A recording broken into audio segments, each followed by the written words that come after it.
Hey there, tonight we're diving into the enigmatic world of Celtic Druids, where rituals were as strange as they were sacred. What you're about to discover might just challenge everything you thought you knew about these mysterious keepers of the forest.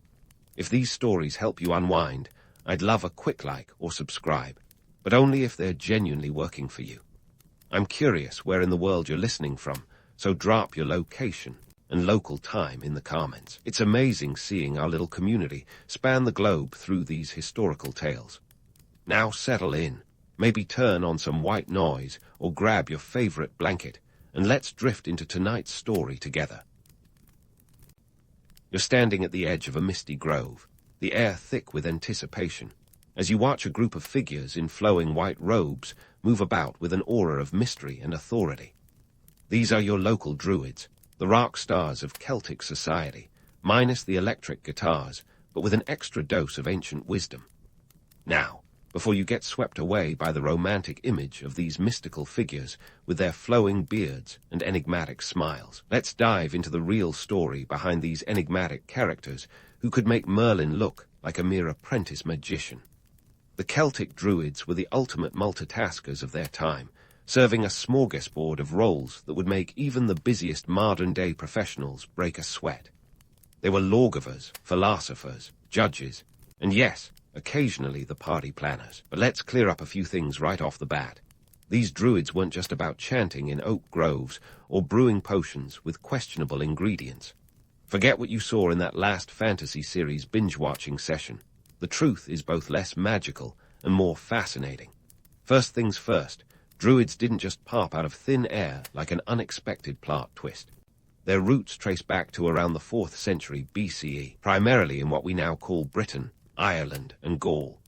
These folks were the intellectual elites of the Celtic world, commanding respect and wielding influence that stretched beyond mere mortals' comprehension. Just to be clear, the Romans, who were not exactly known for their humility, described the Druids as being akin to the philosophers of Greece. So, think of Druids as the Socratic thinkers of the Celtic lands, but with a penchant for natural settings rather than marble forums. Druids didn't just whisper sweet nothings to the trees. They played a pivotal role in maintaining the social fabric of their communities. They were the ultimate arbiters of justice, and their word was law, literally. In a world where written records were as rare as hen's teeth, Druids were the living, breathing libraries of their people. They memorized laws, history, and lore, a task that took up to 20 years of rigorous training. Imagine trying to memorize every season of your favorite show, word for word, and you might begin to grasp the enormity of their intellectual prowess. Now, let's talk about those famous white robes.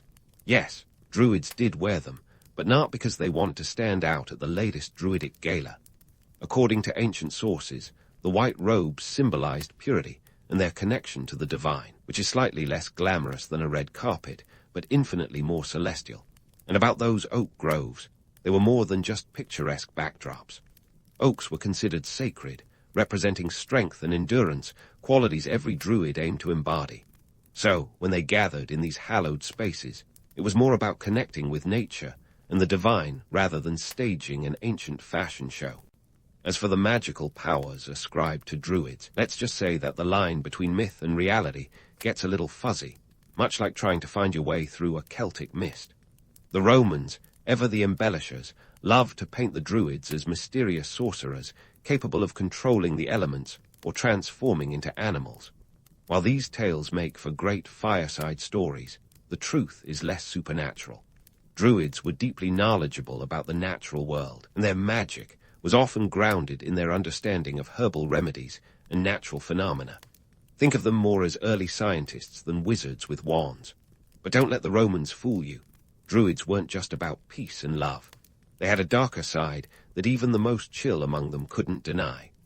Some accounts suggest that Druids were involved in human sacrifices, a practice that makes today's Halloween pranks look like child's play. Julius Caesar himself, no stranger to self-promotion, wrote about these rituals in his Commentarii de Bello Gallico. Whether Caesar was spinning a tale to justify his conquests or there was some truth to these accounts is still debated, but it's safe to say that Druids were not just the benevolent, sage-like figures of lore. In Celtic society, Druids were the ultimate influencers, and I'm not talking about the kind who sell you detox teas on social media. Their influence was both profound and pervasive, shaping everything from politics to religious practices. They could sway kings and chieftains with a word, and their counsel was sought in times of war and peace alike. If you were a Celtic leader, having a druid on your side was like having a secret weapon, a strategic advisor, and a spiritual guide rolled into one. But let's not ignore the fact that druids were also known to throw a mean party. They organized festivals and ceremonies that were as much about community spirit as they were about religious observance. These gatherings were occasions to honor the gods, celebrate the changing seasons, and let's be honest, probably an excuse to enjoy a good feast and a few pints of whatever ancient brew was on tap. So, there you have it. Druids, the Celtic jack of all trades, with a flair for the dramatic and a penchant for the divine. They were more than just mythical figures draped in mystery. They were the backbone of Celtic society, wielding authority and insight that transcended the ordinary. As you weave through the misty tales of these ancient figures, remember to take everything with a pinch of salt, and perhaps a dash of oak.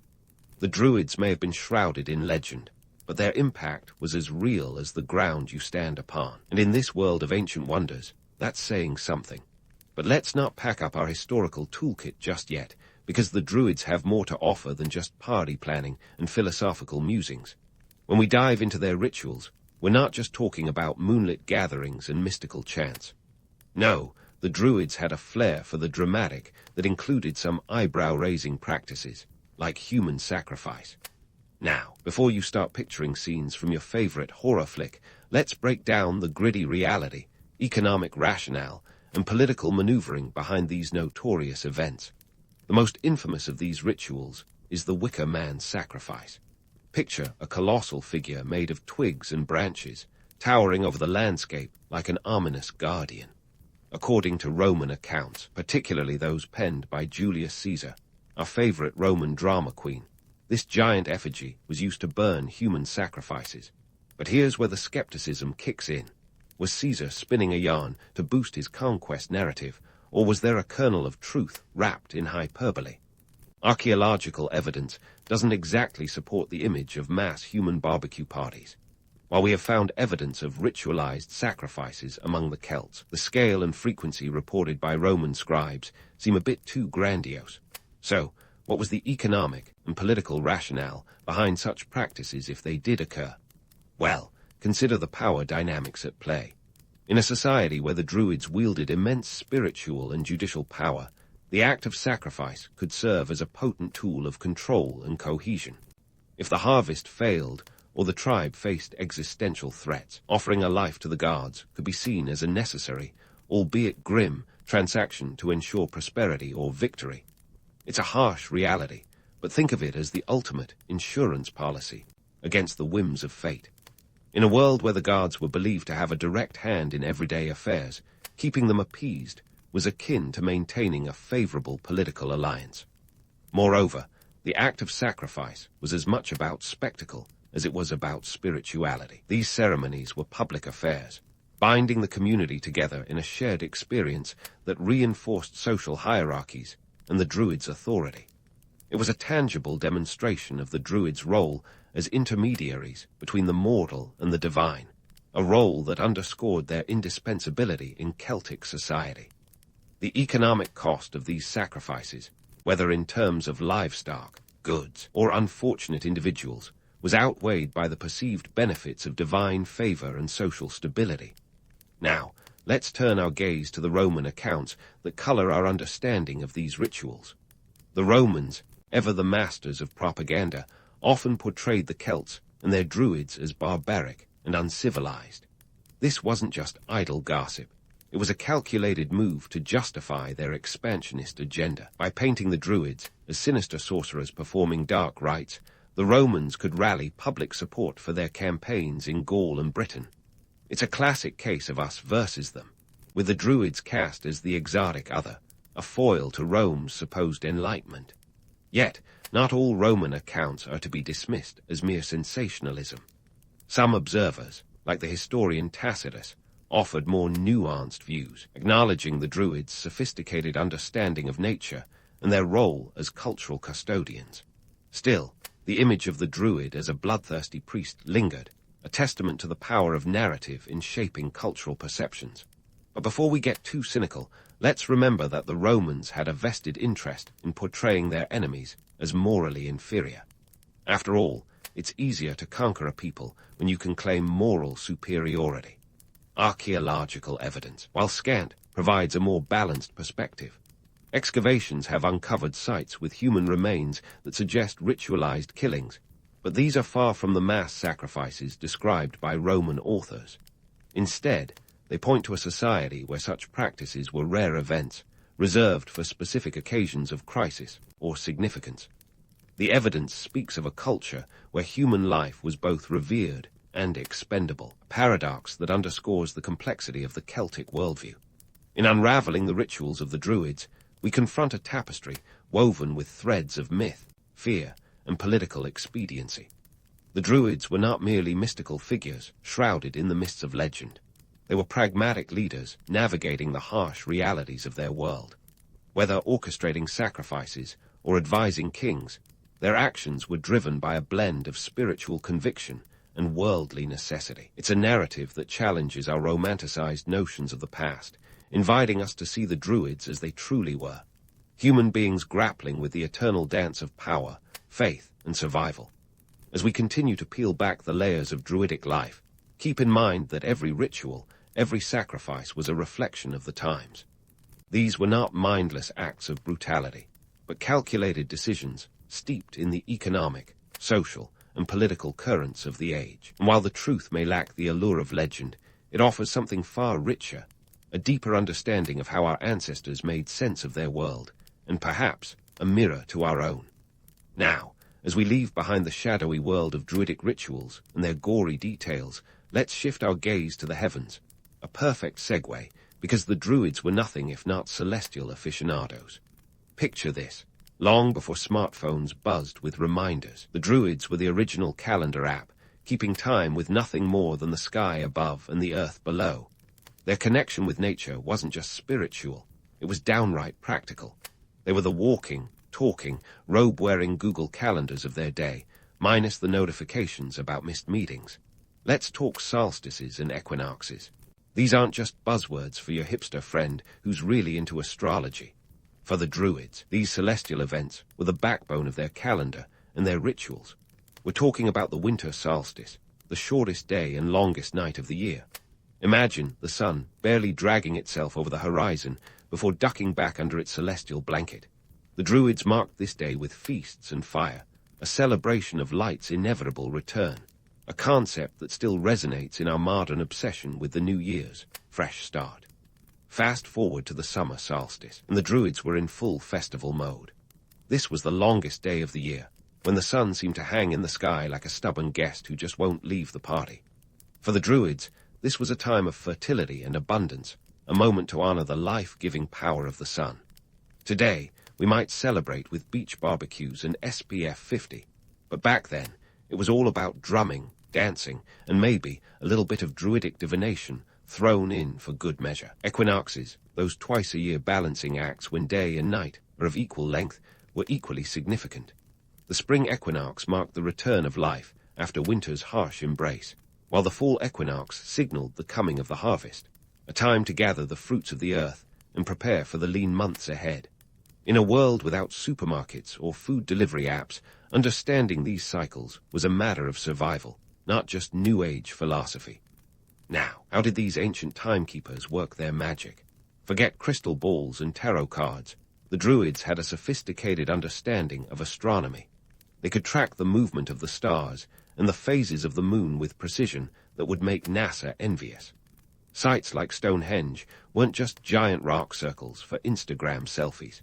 They were astronomical calculators, aligning with the sun's movements to mark these key events. Some scholars suggest that the massive stones were dragged from as far as 140 miles away, a feat of engineering that makes your last furniture assembly look like child's play.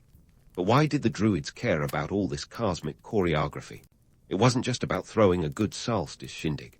These celestial events were deeply entwined with their spiritual beliefs and their agricultural practices. For a society that relied on the land for survival, timing was everything.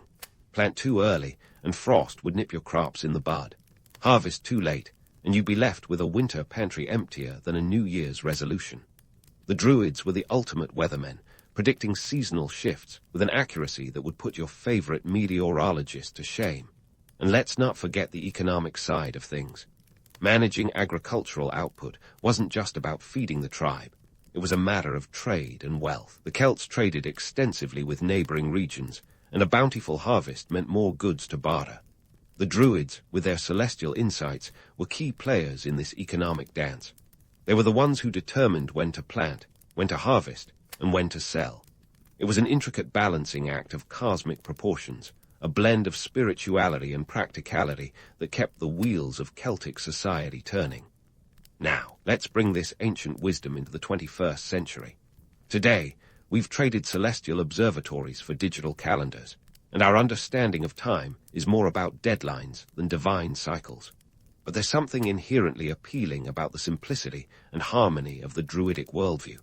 In a world where we're constantly plugged in, their connection to the natural rhythms of the earth offers a refreshing perspective.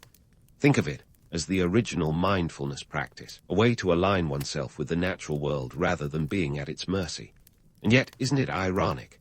In our tech-obsessed era, we're more disconnected from these natural cycles than ever. We've got apps to remind us to drink water, for crying out loud. Meanwhile, the Druids were out there using the sky as their guide, living in sync with the universe. It's a reminder that sometimes the most advanced technology is a keen eye and a bit of patience. So, as we marvel at the Druids' astronomical prowess, let's also take a moment to appreciate the balance they struck between science and spirituality. They were the bridge between heaven and earth, using their knowledge to navigate the complexities of life. It's a narrative that challenges us to question our own relationship with time and nature, to find that equilibrium in a world that often feels out of sync. And as we continue our journey through the world of the Druids, remember that this celestial saga is just one piece of the puzzle. There's still so much more to uncover in this tapestry of ancient wisdom and modern relevance. Stay tuned, because the Druids have plenty more surprises in store, and who knows, maybe they'll even teach us a thing or two about our own place in the cosmos. As we leave behind the celestial dance of the Druids, it's hard not to feel a pang of nostalgia for that era of cosmic harmony and earthly wisdom. But as every history buff knows, the narrative of the past is rarely a straight line, and the Druid's tale is about to take a nosedive into the turbulence of Roman conquest and Christianization.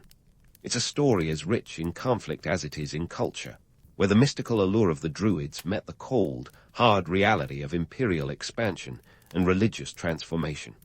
Enter the Romans, those relentless builders of roads, aqueducts, and empires. By the 1st century BCE, they had their sights set on the lands of the Celts, viewing the Druids as a significant bump on the imperial highway. The Romans, with their penchant for order and efficiency, weren't exactly fans of these enigmatic figures who wielded power through esoteric rites and oral traditions. To them, the Druids were more than just quaint relics of a bygone era. They were a direct threat to Roman authority. Julius Caesar, never one to miss a chance to flex his narrative muscle, described the Druids as the intellectual backbone of Celtic resistance. He mentioned them in his Commentarii de Bello Gallico, portraying them as the spiritual glue holding the Celtic tribes together. In Caesar's eyes, the Druids were the Machiavellian masterminds behind the Celtic opposition, which made them prime targets for Roman aggression. By the time Claudius came to power in the 1st century CE, the Romans were on a mission to dismantle the Druidic influence once and for all, and dismantle they did. The Roman campaign against the Druids was brutal and systematic. They targeted sacred sites like Anglesey, an island off the coast of Wales, which was a Druidic stronghold. In 60 C, the Romans, under the command of General Suetonius Paulinus, launched an assault on the island, decimating the Druidic presence there. This wasn't just a military operation. It was a calculated effort to erase the cultural and spiritual heart of Druidism. The Romans knew that by severing the Druids from their sacred spaces, they were effectively dismantling the Celtic resistance. But it wasn't just military might that spelled the end for the Druids. As the Romans established their rule, they introduced new economic systems and societal structures that marginalized the traditional roles of the Druids. Roman law replaced Druidic judgments, and Roman currency began to circulate, undermining the Druids' influence over economic transactions. This wasn't just about swords and shields. It was about a cultural and economic overhaul that left little room for the old ways. Fast forward a few centuries, and the arrival of Christianity delivered the final blow to Druidic practices.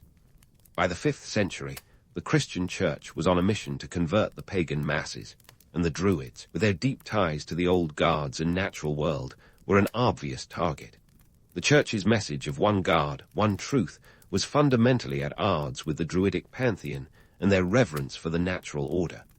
Christian missionaries, like St. Patrick in Ireland, were the new wave of cultural conquest. They built churches atop Druidic sites, repurposing sacred spaces for Christian worship. The strategy was clear: incorporate and transform rather than outright destroy. And let's face it, the promise of eternal salvation was a pretty compelling pitch compared to the old ways, which involved more than a few blood sacrifices. But let's not romanticize the past too much. The decline of the Druids wasn't just a tragic loss of mystical wisdom. It was also a natural evolution in a changing world. The Celts themselves were adapting to new realities, and the Druids, with their rigid adherence to tradition, were increasingly seen as relics of a bygone era. The shift to Christianity wasn't just imposed from above. It was embraced by many as a pathway to social and economic advancement in the new Roman order. Yet, like a phoenix rising from the ashes, or perhaps more aptly, a Druid stepping out from behind the oak, the allure of Druidism never truly faded.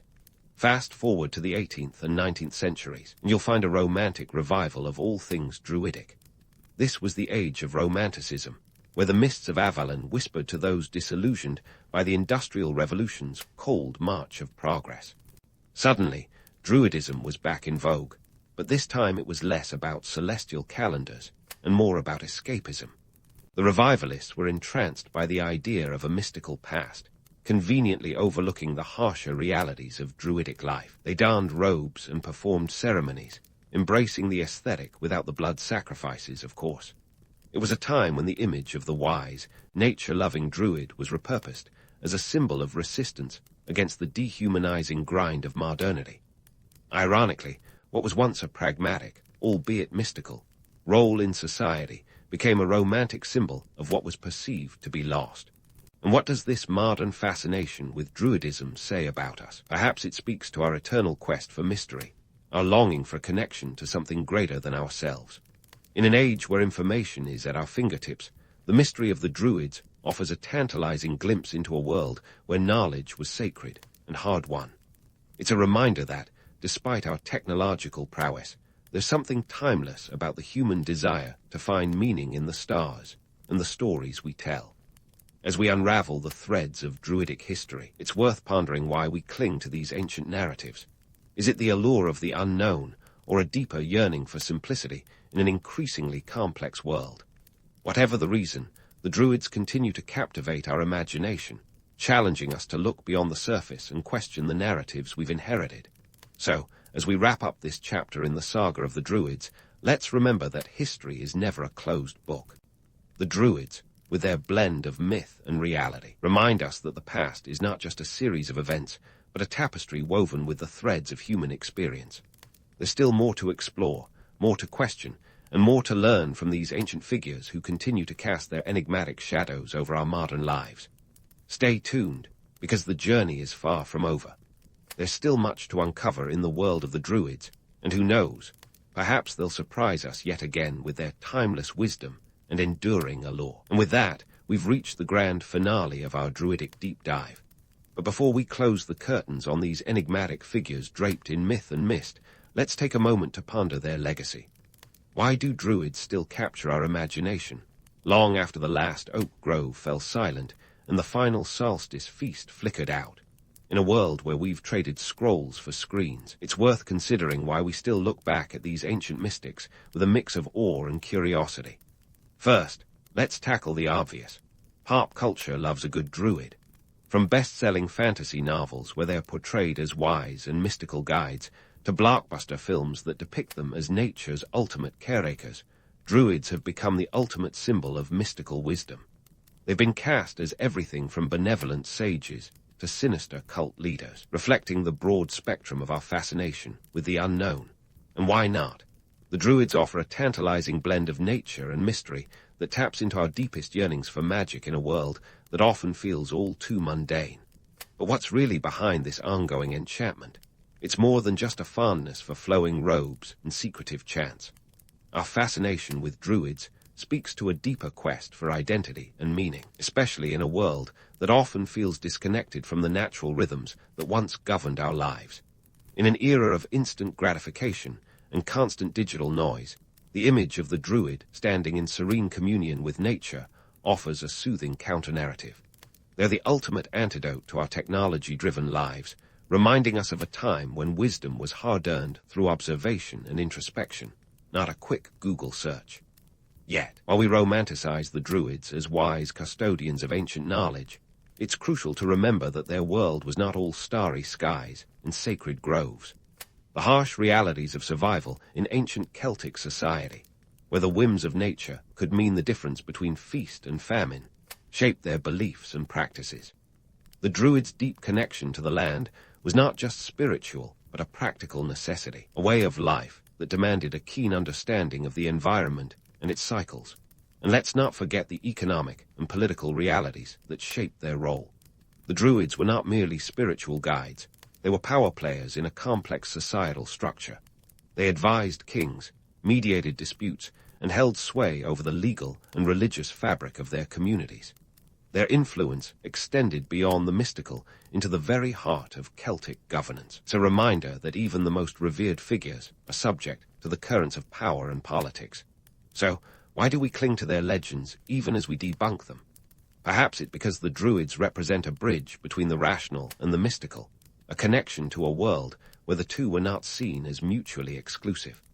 In a culture that often pits science against spirituality, the Druids remind us that knowledge and belief can coexist, each enriching the other. They challenge us to question our assumptions and embrace the mysteries of life, even as we strive to understand them. Moreover, the Druids stand as a testament to the power of narrative. Their story, woven with threads of truth and myth, continues to captivate because it speaks to the human desire for stories that transcend the ordinary. We love to mythologize history's quirkiest figures, not just because it's fun, though it certainly is, but because it allows us to explore the boundaries of our own identity. It's a dance of imagination and reality, a tapestry of what was and what might have been. And yet, for all their allure, the Druids teach us a sobering lesson about the fragility of cultural memory. Their world, once vibrant and influential, was swept away by the tides of history, leaving behind only fragments for us to piece together. It's a reminder that no culture, no matter how powerful, is immune to change. The Druids' fate challenges us to preserve our own stories and traditions, to ensure that our cultural legacies endure even in the face of inevitable transformation. As we wrap up our exploration of the Druids, let's carry forward the lessons they've imparted. Let's honor their legacy not just by romanticizing their past, but by embracing the values they represent: wisdom, balance, and a deep connection to the world around us. In doing so, we keep alive the spirit of these ancient figures, allowing them to continue guiding us through the complexities of modern life. So, next time you gaze up at the stars or wander through a forest, think of the Druids and their timeless quest for understanding. They may have been shrouded in myth, but their legacy is as real as the ground beneath your feet. And who knows, perhaps there's a bit of druidic wisdom in all of us, waiting to be awakened by the whisper of the wind or the dance of the stars. As we bid farewell to these ancient mystics, let's carry forward their legacy of wonder and curiosity, keeping alive the spark of magic in our own lives. Raja Chola, I didn't just wake up one day and decide, you know what, let's rule the waves. But the seeds of his naval ambitions were planted in the fertile ground of South India's vibrant economy and tangled politics long before he took the throne in 985 CE. At that time, the Chola dynasty was a regional power, flexing muscles mostly on land. Yet, Raja had a vision more ambitious than a toddler with a crayon set. He wanted to transform his kingdom into a maritime powerhouse.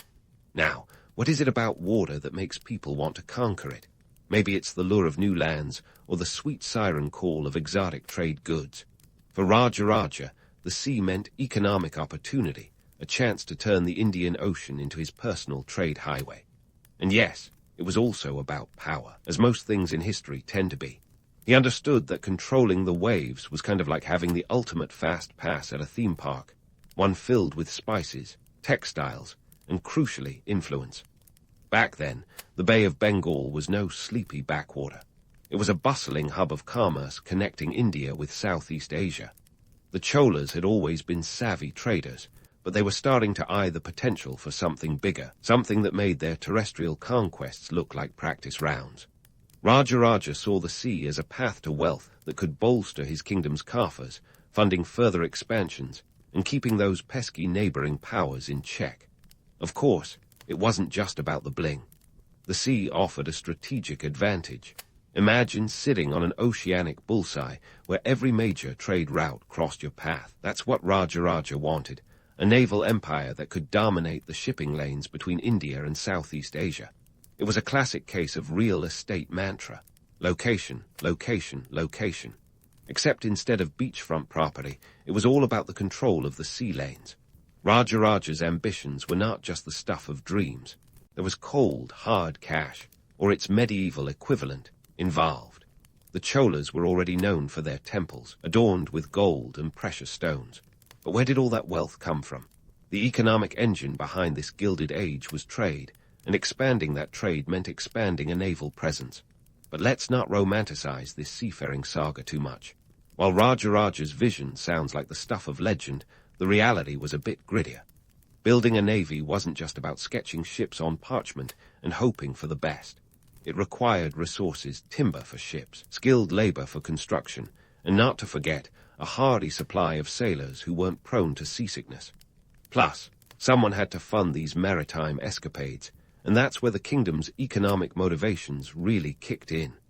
Think of it this way.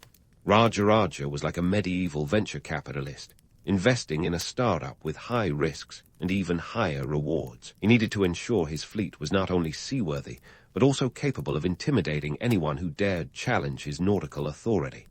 That's where the money from trade came in. The Cholas had access to some of the richest trade goods the subcontinent could offer: spices, textiles, and a dazzling array of gemstones. These weren't just luxury items. They were currency in the global market, the fuel that powered Raja's naval dreams. As Raja turned his gaze to the sea, he knew that his kingdom's economic success wasn't just about what they could sell, but also about who they could sell it to. The Indian Ocean Trade Network was the medieval world's answer to Amazon Prime, and the Cholas wanted to be the ones setting the shipping rates. By expanding their naval capabilities, they could secure trade routes, protect merchant vessels, and levy taxes on passing ships, ensuring a steady flow of revenue straight into the royal treasury. But, as with any great expansion, there were challenges. Just because you have a fleet doesn't mean everyone will bend the knee. The Indian Ocean was a chessboard of competing powers, each eager to protect their own interests. Raja wasn't just building a navy. He was entering a high-stakes game of maritime diplomacy where alliances could shift as easily as the tides. And yet, even in this arena of cutthroat competition, the Cholas were poised to make their mark. Raja understood that a powerful navy was a statement, a declaration of strength that couldn't be ignored. It was a tool of both protection and persuasion, ensuring that the Cholas would not just be players in the Indian Ocean, but key contenders. So there you have it, a king with a vision, a kingdom with resources, and an ocean full of possibilities. With these elements in place, the stage was set for one of the most impressive naval expansions in history. Raja Chola, I wasn't just looking to sail the seas. He was ready to command them. The waters of the Bay of Bengal were about to become the proving ground for a dynasty's ambitions, and the world would soon take notice. While the Cholas were busy plotting their maritime takeover, it wasn't all smooth sailing, literally or figuratively. Let's dive into the nitty-gritty of how they actually managed to get their ships together and keep them afloat in a sea full of challenges. It wasn't like you could just whip out a credit card and order a fleet on Amazon. No, sir, This was a labor-intensive operation with logistics that would make even the most seasoned project manager break a sweat. First off, shipbuilding in the Chola era was no joke. We're talking about crafting vessels sturdy enough to withstand both the serene and the sinister moods of the Bay of Bengal. The Cholas didn't just build boats. They constructed warships that were the medieval equivalent of a Swiss Army knife. These ships were designed for versatility, equipped to handle everything from trade missions to military expeditions. And let's not forget the carpenters, those unsung heroes who turned timber into nautical masterpieces. Wood came from the dense forests of the Western Ghats and was transported across formidable terrain. The labor involved in just gathering the materials was Herculean, and that's before anyone even started hammering away. Now, about those ports. Nagapattinam and Kavripattinam weren't just scenic coastal spots. These were bustling hubs, the beating heart of the Chola's naval operations. Think of them as the Kennedy Space Center of their time, launching not rockets, but ships. Nagapattinam in particular was like the grand central station of maritime trade, connecting the Chola dynasty with the rest of the Asian trading world. It also served as a critical repair station, where ships could be patched up and restocked before heading back into the fray. And while we're on logistics, feeding an army is one thing, but feeding a navy, that's a whole different kettle of fish, or more accurately, barrels of pickled goods. The cost of maintaining a naval fleet was no small matter. The Cholas poured resources into this endeavor like it was the IPO of the century. Ships needed provisions, sailors wanted wages, and weapons had to be maintained. The treasury was kept flush through a combination of trade profits and taxes, and let's face it, nobody likes taxes. But hey, the promise of a secure and prosperous maritime empire was a pretty compelling sales pitch. The Cholas understood that if they wanted to keep the waves under their command, they'd have to pay the piper, and the shipwright, and the sailor, and the merchant. As romantic as tales of sea conquests may sound, they were often more about holding your stomach than holding the line. Monsoon winds were the real deal, not just a plot device in a naval saga. Navigating the Indian Ocean was like trying to drive a bumper car in a hurricane. The winds could be fierce, unpredictable, and downright unfriendly. Those monsoon rains weren't just mood killers, they were ship killers. Pirates also prowled these waters, eager to relieve any ship of its precious cargo, or even the ship itself. They were the original maritime entrepreneurs, albeit of the unscrupulous kind. So, what does all this tell us? The Chola naval expansion wasn't just a whimsical adventure, but a calculated maneuver with high stakes and even higher expenses. It required a keen understanding of maritime logistics, a willingness to invest heavily, and a strategic use of geography. Rajaraja Chola, I wasn't just a dreamer. He was a doer, turning his visions into a reality that would leave an indelible mark on history. But let's not get ahead of ourselves. This was just the beginning of their grand maritime narrative. The sea was their stage, and the Cholas were just warming up for their most ambitious acts. With their ships ready for action and their sea legs firmly established, the Cholas were ready to chart new waters. We're talking about a pivot so bold it would make any modern-day tech startup envious. By the time Rajaraja's son, Rajendra Chola I, took the helm in 1014 CE, the Cholas were no longer just content with their impressive naval capabilities. Oh no, they had their sights set on a bigger target. The maritime empire of Srivijaya sprawled across today's Indonesia and Malaysia. Now, Srivijaya wasn't your run-of-the-mill kingdom. It was the bay and say of ancient empires, glamorous, influential, and with a network of trade routes that would make a spider jealous. Controlling the Straits of Malacca, Srivijaya was the gateway for all trade between the Indian Ocean and the South China Sea, a choke point of commerce. And naturally, the Cholas wanted a piece of this action.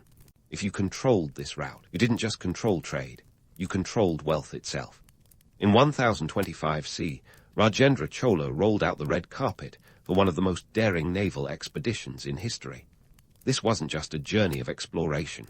It was a full-blown military campaign over 2,000 kilometers of open sea, a staggering feat for its time. Imagine planning a road trip with no GPS, no roadside diners, and definitely no calling for roadside assistance if things went south. The Cholas set forth with a fleet estimated at hundreds of ships, laden with soldiers more than eager for a taste of the exotic East.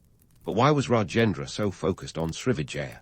Well, aside from the obvious benefits of controlling lucrative trade routes, there was a matter of prestige. In the Game of Thrones, Ancient Edition, conquering a famous kingdom was like bagging an Oscar for Best Picture. It was a statement of dominance, a way to say, hey, world, look at us. We're not just players, we're the stars of this show. Now, let's debunk a common myth. This wasn't some romanticized quest for glory. The Cholas were as practical as they were ambitious. They knew that the wealth from Srivijaya could fund even more grandiose projects back home, like those towering temples that seem to scrape the sky. And while it's tempting to imagine these sailors bravely facing the high seas with nothing but courage and coconuts, the reality involved a lot of logistical planning. Supplies had to be calculated with the precision of a Swiss watch. Provisions for months, weaponry, and enough manpower to ensure they could not just arrive but conquer. When the Cholas finally reached the shores of Srivijaya, it wasn't a gentle hello. Their arrival was marked by a series of swift and ruthless attacks, capturing key ports and cities. Palembang, the heart of Srivijaya, found itself under Chola control quicker than you could say imperial ambition. This was not just about plunder, although the Cholas would certainly not turn up their noses at some fine loot. It was about establishing a foothold, ensuring that the Indian Ocean remained a Chola playground. This bold move had profound economic repercussions. With their new territories, the Cholas could dominate trade in the region, taxing merchants and traders who passed through the Straits of Malacca. It was like setting up a toll booth on the only road to prosperity. The Chola treasury overflowed with wealth from spices, silks, and other luxury goods, cementing their status as a superpower of the medieval world. But let's not ignore the political chess game at play. By controlling Srivijaya, Rajendra Chola could negotiate from a position of unparalleled strength. He was now a king whose influence was felt from the shores of India to the far reaches of Southeast Asia. This kind of power wasn't just about money. It was about bending the political landscape to his will. And while the Cholas basked in their newfound glory, other regional powers had to reconsider their strategies, often opting for alliances rather than risking the wrath of the Chola fleet. Yet, even with such dominance, the sea was a fickle mistress. The Cholas had to remain vigilant, continually reinforcing their naval strength to keep their empire afloat, literally and figuratively. Alliances had to be nurtured, potential rivals appeased or intimidated, and trade routes patrolled like a hawk watching over its prey. This was no static empire. It was a living, breathing entity that required constant attention. In the grand tapestry of history, the Chola conquest of Srivijaya was not just a footnote, but a turning point. It showed how naval power could extend a kingdom's reach far beyond its shores. The Cholas didn't just project power, they practically screamed it from the masthead. Their story is a testament to what ambition, resources, and a bit of seawater in your veins can achieve. And while this tale of naval prowess leaves us on the edge of our seats, it's far from over. The Chola dynasty had more adventures in store, proving that when it came to ruling the waves, they were just getting started. As the Cholas were busy flexing their naval muscles across the oceans, they were also unknowingly turning into cultural ambassadors. Picture this: a fleet of ships not just carrying spices and soldiers, but also ferrying the essence of Tamil culture, religion, and architectural genius to foreign shores. While Rajendra Chola was out there making waves, literally, he was also crafting a legacy that would ripple through history in more ways than just military conquest. Now, let's get one thing straight. The Cholas weren't exactly sitting around in strategy meetings, plotting how to spread Tamil culture to the ends of the earth. It was more of a happy accident, a side effect of their grand naval adventures. If the Chola Empire was the mothership, then its cultural influence was the satellite signal beaming across Southeast Asia. Temples popped up in places like Java and Sumatra faster than you can say cultural diffusion. And these weren't just any old temples.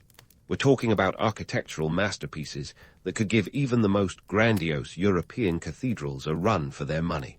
But why temples, you ask? Well, temples were not just places of worship, but also centers of community life and art. They were the medieval equivalent of a cultural embassy, showcasing Tamil art, dance, music, and religious practices. And these weren't just cookie-cutter structures. Take the Chola-style temples, for example, with their towering vimanas and intricate carvings. A a bit like the skyscrapers of their day, except, more spiritual and less office space. The Chola's architectural flair didn't just rest on aesthetics. These temples were engineering marvels, built without the help of cranes or modern construction equipment. They used a technique called corbelling to create massive domes, and the precision was so meticulous that even a hairline crack was as rare as a unicorn at a zoo. These skills were shared with local builders, leaving behind a legacy of craftsmanship that would influence the region for centuries. It's tempting to romanticize this cultural exchange as a love fest of mutual admiration, but let's bring it down to earth. While the Cholas were indeed exporting culture, it wasn't always a two-way street. Many of these temples served as symbols of power and dominance. They were the ancient equivalent of planting a flag, a way for the Cholas to say, "This is ours now. Enjoy the cultural bonus." It was as much about soft power as it was about spreading faith or culture. Now, onto another spicy tidbit: religion. The Cholas were devout followers of Hinduism, particularly Shaivism, worshipping Lord Shiva with a fervor that would put modern-day superfans to shame. As they expanded, they carried their religious beliefs with them, like a holy backpack full of sacred texts and deities. Temples dedicated to Shiva began to dot the Southeast Asian landscape, and local populations sometimes adopted these beliefs, creating a fascinating blend of indigenous and Tamil religious practices. However, let's not pretend this was some benevolent spiritual awakening.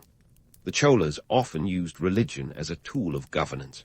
By establishing temples and supporting local priests, they could integrate the local elite into their administrative framework. It was a clever strategy: conquer the hearts and minds, and the rest will follow. It's the age-old Game of Thrones, but with a spiritual twist.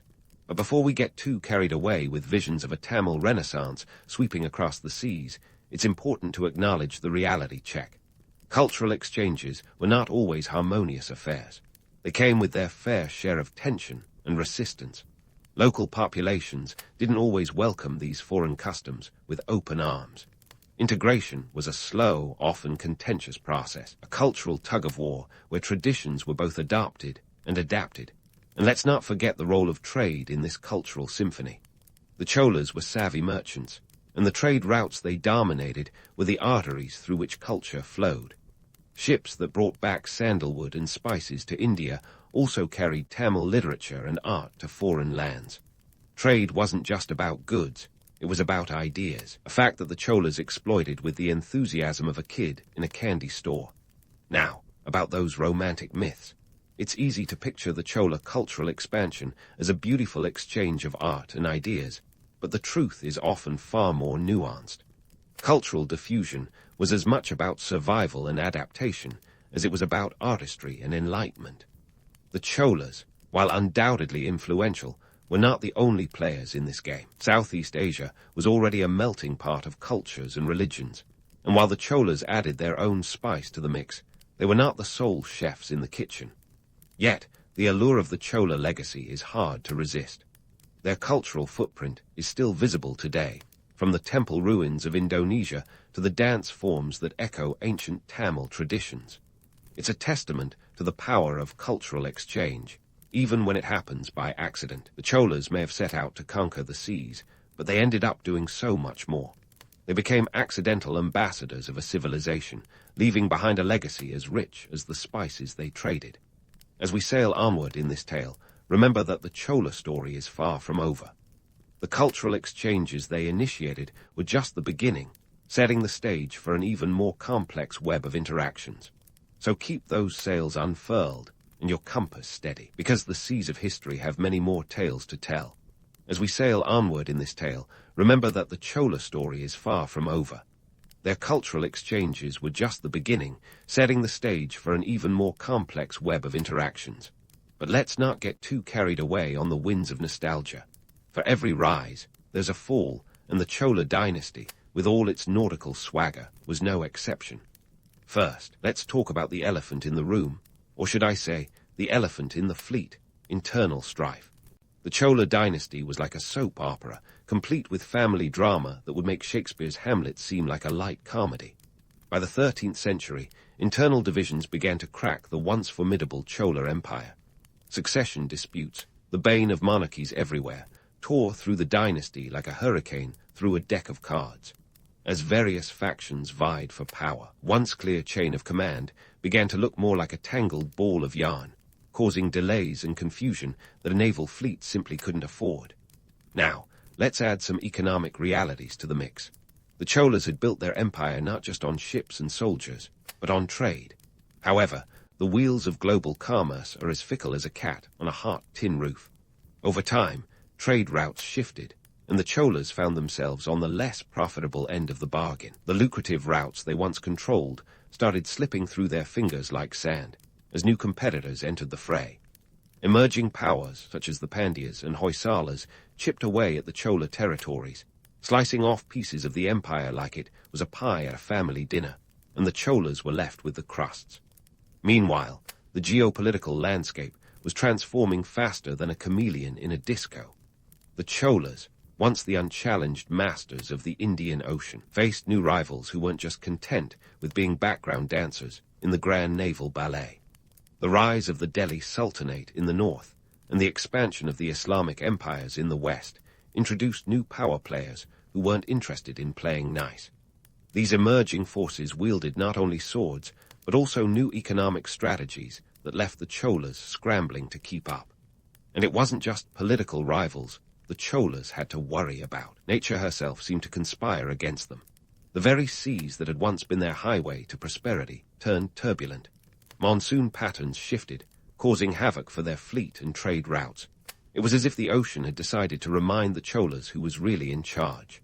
Pirates, too, became bolder, testing the Chola navy's resolve like never before, and turning the Bay of Bengal into a watery Wild West. While we're at it, let's dispel some myths. It's tempting to view the decline of the Chola dynasty as a Shakespearean tragedy, a tale of noble warriors undone by fate. But reality is rarely so poetic. The decline was a slow, grinding process, a death by 1,000 cuts rather than a single dramatic blow. It wasn't just one factor, but a perfect storm of political, economic, and environmental challenges that eroded their power over time. Yet, despite the decline, the Chola legacy is anything but a faded memory. Their story serves as a reminder that even the mightiest empires are vulnerable to the shifting sands of time and tide. Their influence still ripples across the Indian Ocean like echoes from a distant past. The temples they built, the art they inspired, the trade they facilitated, these are the footprints they left behind, as enduring as the tides themselves. And here's the kicker. The Chola story isn't just a relic of history, but a prescient lesson for today's geopolitical chessboard in the Indian Ocean. Modern nations continue to vie for influence over these critical sea lanes, echoing the maritime ambitions of the Cholas. The Indian Ocean remains a bustling crossroads of trade, a strategic arena for economic and military power plays. The Cholas taught us that control of the seas isn't just about naval might. It's about economic clout, political savvy, and the ability to adapt to an ever-changing world. So, as you drift off to sleep tonight, ponder the legacy of the Chola dynasty. They were warriors, traders, cultural ambassadors, and yes, occasionally victims of their own success. Their story is a testament to human ambition and the relentless march of history. It's a tale that reminds us that while empires may rise and fall, their echoes can linger, shaping the world long after their ships have sailed into the sunset. There's something irresistibly intriguing about ancient Egypt, isn't there? A civilization that managed to build colossal pyramids without the aid of modern cranes, or even a decent GPS, must have had some pretty impressive ideas about how to run a society. And when it comes to the role of women, those ancient Egyptians were surprisingly progressive, especially when you consider that the rest of the world was still trying to figure out how to keep their togas from falling down. In ancient Egypt, women could own property, initiate divorce, and even work in various professions. That's right, folks. Way back when sandals were cutting-edge footwear, Egyptian women had rights that would have made their Greek and Roman sisters green with envy. Let's dive into the nitty-gritty of what this meant on the dusty streets of Thebes and bustling markets of Memphis. First off, let's talk property. Egyptian women could own land and slaves, and they could inherit from their parents, just like their brothers. And it wasn't just a token plot of sand. They could be quite wealthy. Cleopatra might be the poster girl for Egyptian female power, but she wasn't the exception, just a particularly famous example. A papyrus from the time of Ramses Roman II, around 1250 BCE, details the will of a woman named Nornakhet, who divided her estate among her children, rewarding the good ones and punishing the bad. Sounds like a very early episode of Family Feud, doesn't it? Now, let's talk about marriage and divorce. Egyptian women could marry whom they pleased, and more importantly, could leave a marriage that wasn't working. If a woman wanted to divorce her husband because he snored louder than a hippopotamus at midnight, she could do so. And she wasn't left destitute afterward, either. Divorce settlements often ensured she received some form of support, reflecting a society that understood marriage wasn't always a happily ever after tale. Professionally, Egyptian women weren't confined to the role of domestic goddess, though they could be that too if they wished. They worked as weavers, bakers, and brewers, contributing to the economy in tangible ways. Some women even rose to positions of influence, like Peseshit, who is thought to have been the first known female doctor, practicing around 2400 BCE. Peseshit was referred to as the Lady Overseer of the female physicians, which suggests a whole network of women practicing medicine. You might say she was the ancient equivalent of a hospital chief of staff, minus the scrubs and malpractice insurance. When we zoom out and compare Egyptian women to their contemporaries in other cultures, the contrast is stark. Take Greece, for example, where women were often relegated to the home, their lives revolving around the loom and domestic duties. In Rome, women could own property, but needed a male guardian to do almost anything of significance. Ancient Egyptian women, meanwhile, could wield considerable power and influence, both in the domestic sphere and beyond. In a world where most women were seen and not heard, the Egyptians were shaking things up long before it was cool. Of course, it's not all rosy. While it's tempting to paint a picture of Egypt as a feminist utopia, the reality was more complex. Social class played a significant role in determining the extent of a woman's independence. A peasant woman might have had less freedom than her wealthier counterpart, but even the poorest women had more legal rights than their peers in many other ancient civilizations. And while some women reached positions of power, it was still a male-dominated society. Pharaohs were usually men, and the big decisions were often made by men. But hey, compared to some other ancient societies, Egypt was practically a gender equality think tank. To put it bluntly, Egyptian women enjoyed a level of freedom that was remarkable for the time. They weren't just passive players in the grand tapestry of history. They were active participants, shaping their own destinies to a degree that many modern women might find relatable. As we continue this journey through the sands of time, keep in mind that the reality of historical gender roles is often more nuanced than the myths suggest. So, the next time you hear someone talk about the oppressed ancient woman, feel free to correct them with a knowing nod and a few choice facts from the land of the pharaohs. So, if you're imagining ancient Egyptian women lounging around with grapes and palm fronds, staring out over the Nile while someone else does all the heavy lifting, let's take a reality check. Egyptian women, particularly those who were savvy enough to navigate the economic landscape, could be found in the thick of bustling markets, with hieroglyph-covered papyrus scrolls tucked under their arms, ready to make a deal. The Egyptian economy was a complex beast, driven by agriculture, trade, and industry, and women were right there in the thick of it. Take the bustling marketplaces of Thebes or Memphis, where bartering for goods was as much a social event as a commercial one. Women were active participants, not just as consumers, but as vendors and traders. Imagine a woman named Tamit, standing in a stall, haggling over the price of grain or linen, her voice as sharp as the desert sun. She wasn't just there to make ends meet. She was there to make a profit. And let's not forget the estate managers. Some women ran households that were practically small businesses in their own right. Managing an estate involved overseeing workers, maintaining supplies, and ensuring that the books balanced at the end of the day. Inscriptions from tombs and temples give us a glimpse of women like Nebet, who managed estates during the Middle Kingdom around 2000 BCE. Nebet didn't need to wait for a husband's permission to make decisions. She was the boss. Picture her reviewing accounts by torchlight, her stylus scratching away. She tallied up the harvest yields.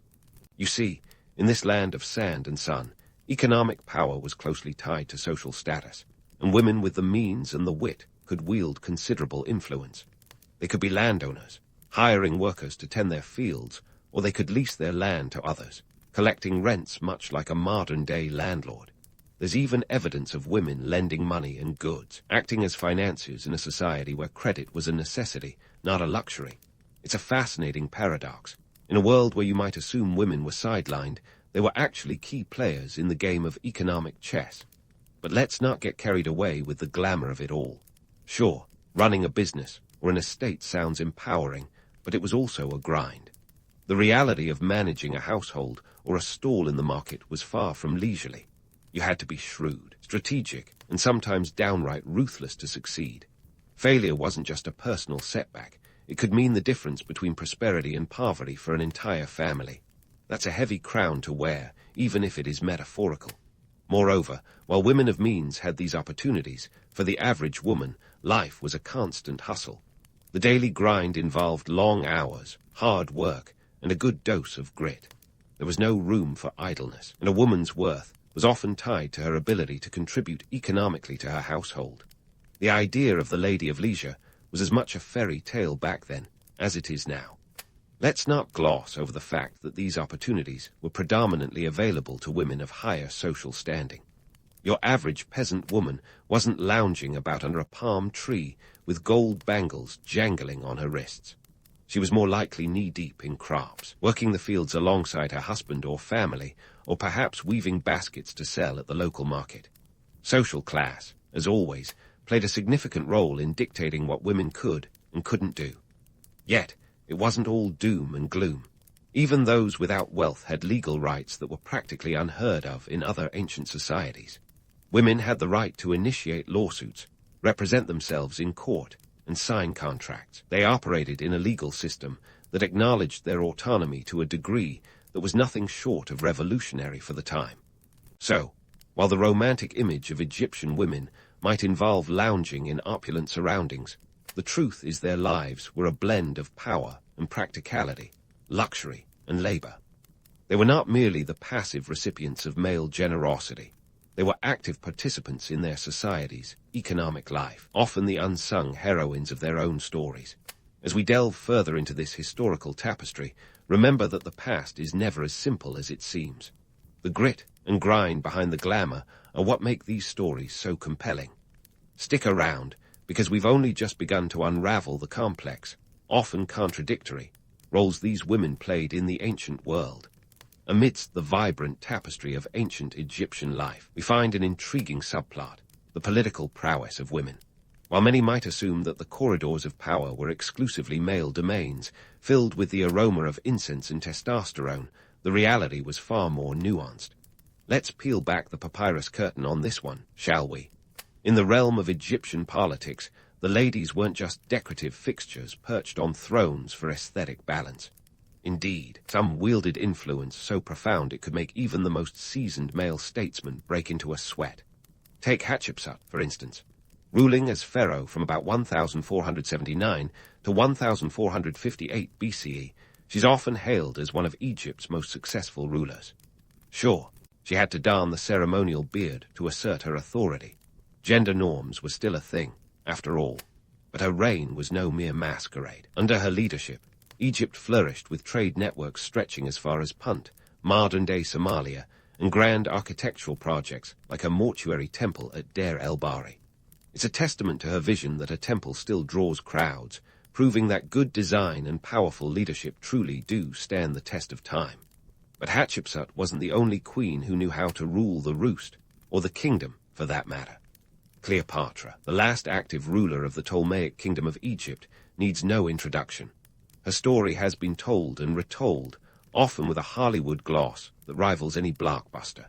Yet beneath the romantic entanglements with Julius Caesar and Mark Antony lay a shrewd politician, multilingual and well-versed in the art of statecraft. Cleopatra spoke up to 9 languages and was the first in a dynasty to actually learn Egyptian. Talk about setting a new standard, despite the glamour of her life, and the serpentine conclusion. Cleopatra was a canny operator who played Rome's internal conflicts like a finely tuned lyre. Now, let's not forget the silent power brokers, the women hidden in the shadows. who knew how to pull strings from behind the scenes. In the diplomatic realm, women like Ti, the great royal wife of Amenhotep III, were instrumental in maintaining Egypt's international relationships. Ti wasn't just another palace ornament. She was a revered figure, consulted on matters of state by her husband. Letters from foreign dignitaries addressed directly to her suggest she was a key player in the game of diplomacy. Imagine her as the ancient world's equivalent of a modern-day ambassador, minus the business suit and diplomatic immunity. And then there's Nefertiti, the queen whose beauty has become the stuff of legends, thanks to that iconic limestone bust, but who was also a co-ruler with her husband, Akhenaten. Some scholars even suggest she might have ruled briefly on her own after his death, under the name Neferneferuaten. While her reign was marked by the controversial shift to monotheism, worshipping the sun disk Aten, her political influence during this period was undeniable. She wasn't just basking in the sun's rays. She was orchestrating a religious revolution. In unpacking these stories, it's tempting to romanticize them as tales of empowerment, but we mustn't gloss over the complexities. These women operated within a system that was, by and large, patriarchal. Their power often came from their roles as wives, mothers, or daughters of kings. Yet within these constraints, they maneuvered with a finesse that would make any Machiavellian plotter proud. Let's be clear. Not every woman in ancient Egypt was maneuvering through political intrigue while wearing a crown. For most, the political arena was as distant as the stars twinkling over the Nile. But for those who did reach the upper echelons, their legacies remind us that power isn't always about who's sitting on the throne, but who's quietly shaping the kingdom from behind it. The political life of ancient Egyptian women wasn't a straightforward narrative of triumph. It was a dance, balancing tradition and ambition, personal desires and public duties. As we delve deeper into their stories, we uncover a world where women, often underestimated, left indelible marks on history. So, the next time someone tells you politics was strictly a man's game in ancient times, feel free to raise an eyebrow and recount the tales of these formidable queens and diplomats. But let's not hit the brakes just yet. We're just getting to the juicy bits. In a land where hieroglyphs told stories in stone, the narratives of women like Hatshepsut, Cleopatra, Ti, and Nefertiti are etched into the annals of time, not just as queens, but as pivotal players in Egypt's history. As we continue to unravel these historical threads, remember, the past is as layered and complex as any political plotline worthy of an Emmy nomination. Stay tuned, because there's plenty more drama to come in the sands of time. And just when you thought the parade of power-wielding queens and political savants was the pinnacle of female influence in ancient Egypt, let's switch gears to the spiritual realm. Now, the role of women in religious life wasn't just about wafting incense and enigmatic smiles, though those did add a certain flair. It was about power, prestige, and an opportunity to escape the mundane grind of daily life. Like a backstage pass to the divine, these roles offered women a platform that was both exalted and, ironically, quite routine. In ancient Egypt, the spiritual world was as real as the tangible one. The gods were everywhere, from the sunrise to the annual flooding of the Nile. And women, well, they weren't just passive observers. They were active participants in this divine drama. Let's talk about the priestesses, shall we? These weren't just women in fancy robes. They were integral cogs in the spiritual machinery of Egypt. The role of a priestess was one of the few ways women could attain a status that turned heads faster than a chariot race at Giza. For instance, the god's wife of Ammon, a title that sounds as grand as it was a position of immense religious and political power. This wasn't merely a ceremonial title. The god's wife of Ammon controlled vast estates, commanded a retinue of servants, and wielded influence that could rival that of pharaohs. During the New Kingdom, around 1550 to 1070 BCE, women like Ahmose Nefertari were at the top of this divine hierarchy. Ahmose Nefertari was not only a political powerhouse, but also a religious icon. Her role as the god's wife was so influential that it continued to be held by royal women for centuries. But let's not get too swept away by the grandeur. These positions, while prestigious, were often reserved for women of royal blood. For the average Egyptian woman, the religious duties were a bit more down-to-earth, literally. They might have been involved in temple rituals or local festivals, making offerings or participating in processions. It wasn't all divine inspiration and celestial visions. Sometimes it was just about making sure the incense didn't run out mid-ceremony. Take, for example, the role of a chantress. These women had the important task of singing hymns and playing instruments during religious rites. It might sound like a gig at a divine karaoke bar, but it was a respected position that required skill and dedication. Chantresses were often depicted in tombs, indicating their significance in both life and the afterlife. This role provided women with an opportunity to step into the temple spotlight, albeit without the glittery costumes of modern divas. Now, let's address the elephant, or should I say, the sacred cow, in the room, the everyday realities of these roles. While the religious life offered a break from the mundane, it wasn't all transcendental bliss. Managing a temple was akin to running a small business. You had to keep track of offerings, manage temple lands, and ensure that the guards were appropriately appeased.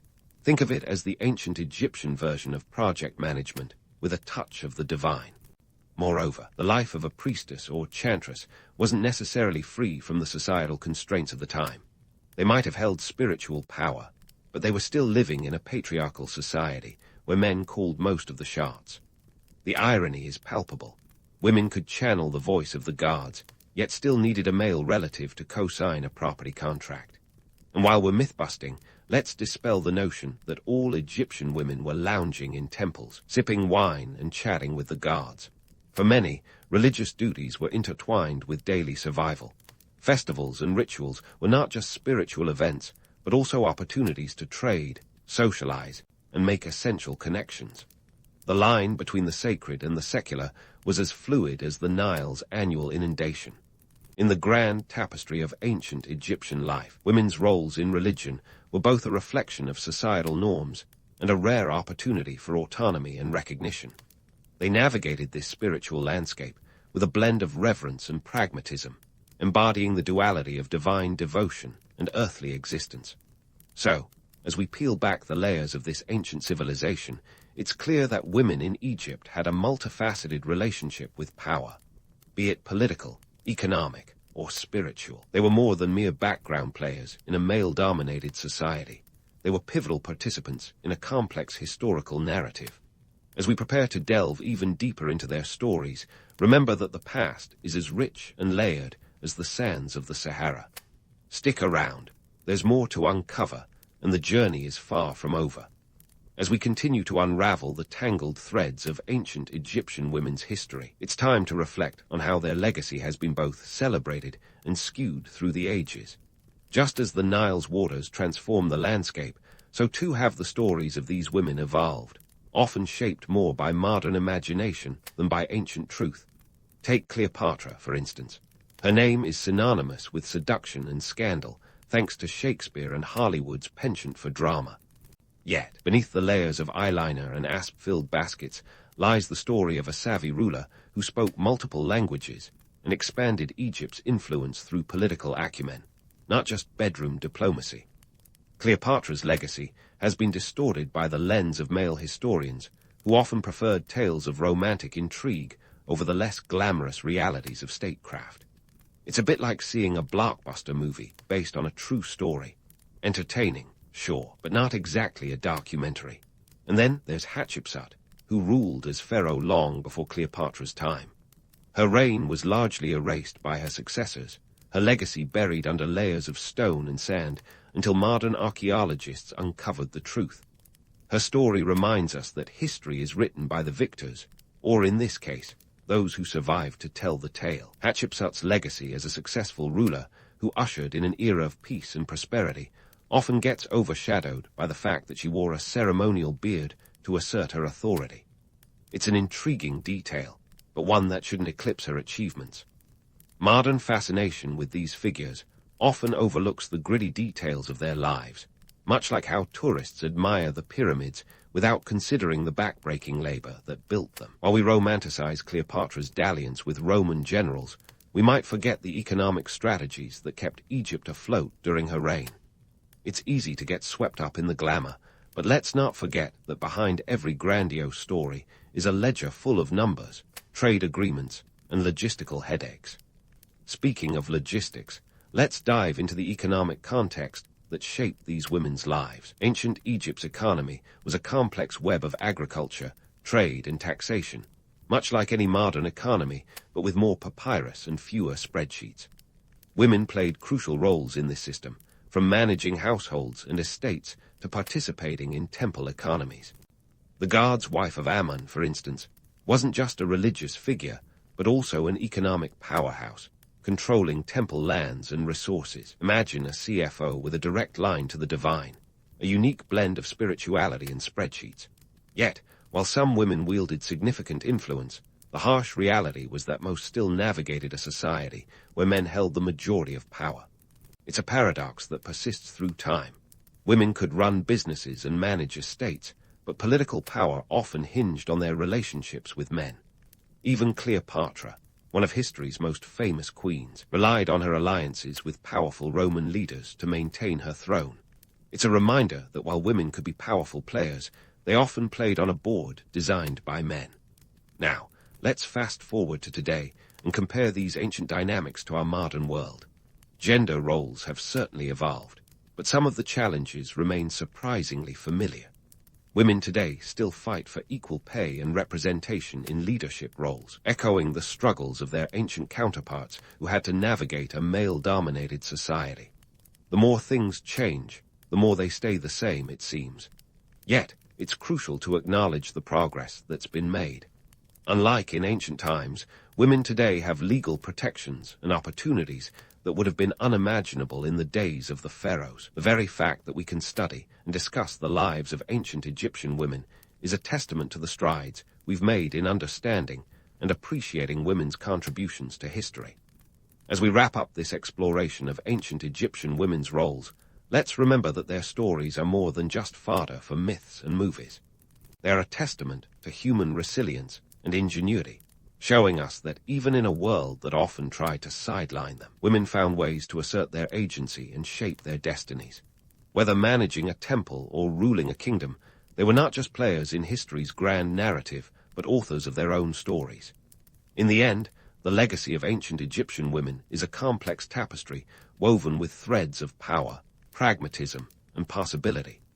It's a story that continues to inspire, challenge, and remind us that history is not a static tableau, but a living, breathing narrative shaped by those who dare to defy convention.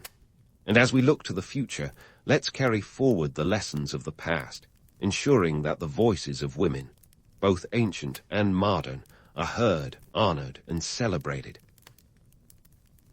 Long before Instagram influencers and TikTok stars took over the world, there was Zoroaster, the ancient Persian prophet with a flair for the dramatic and a knack for challenging the status quo.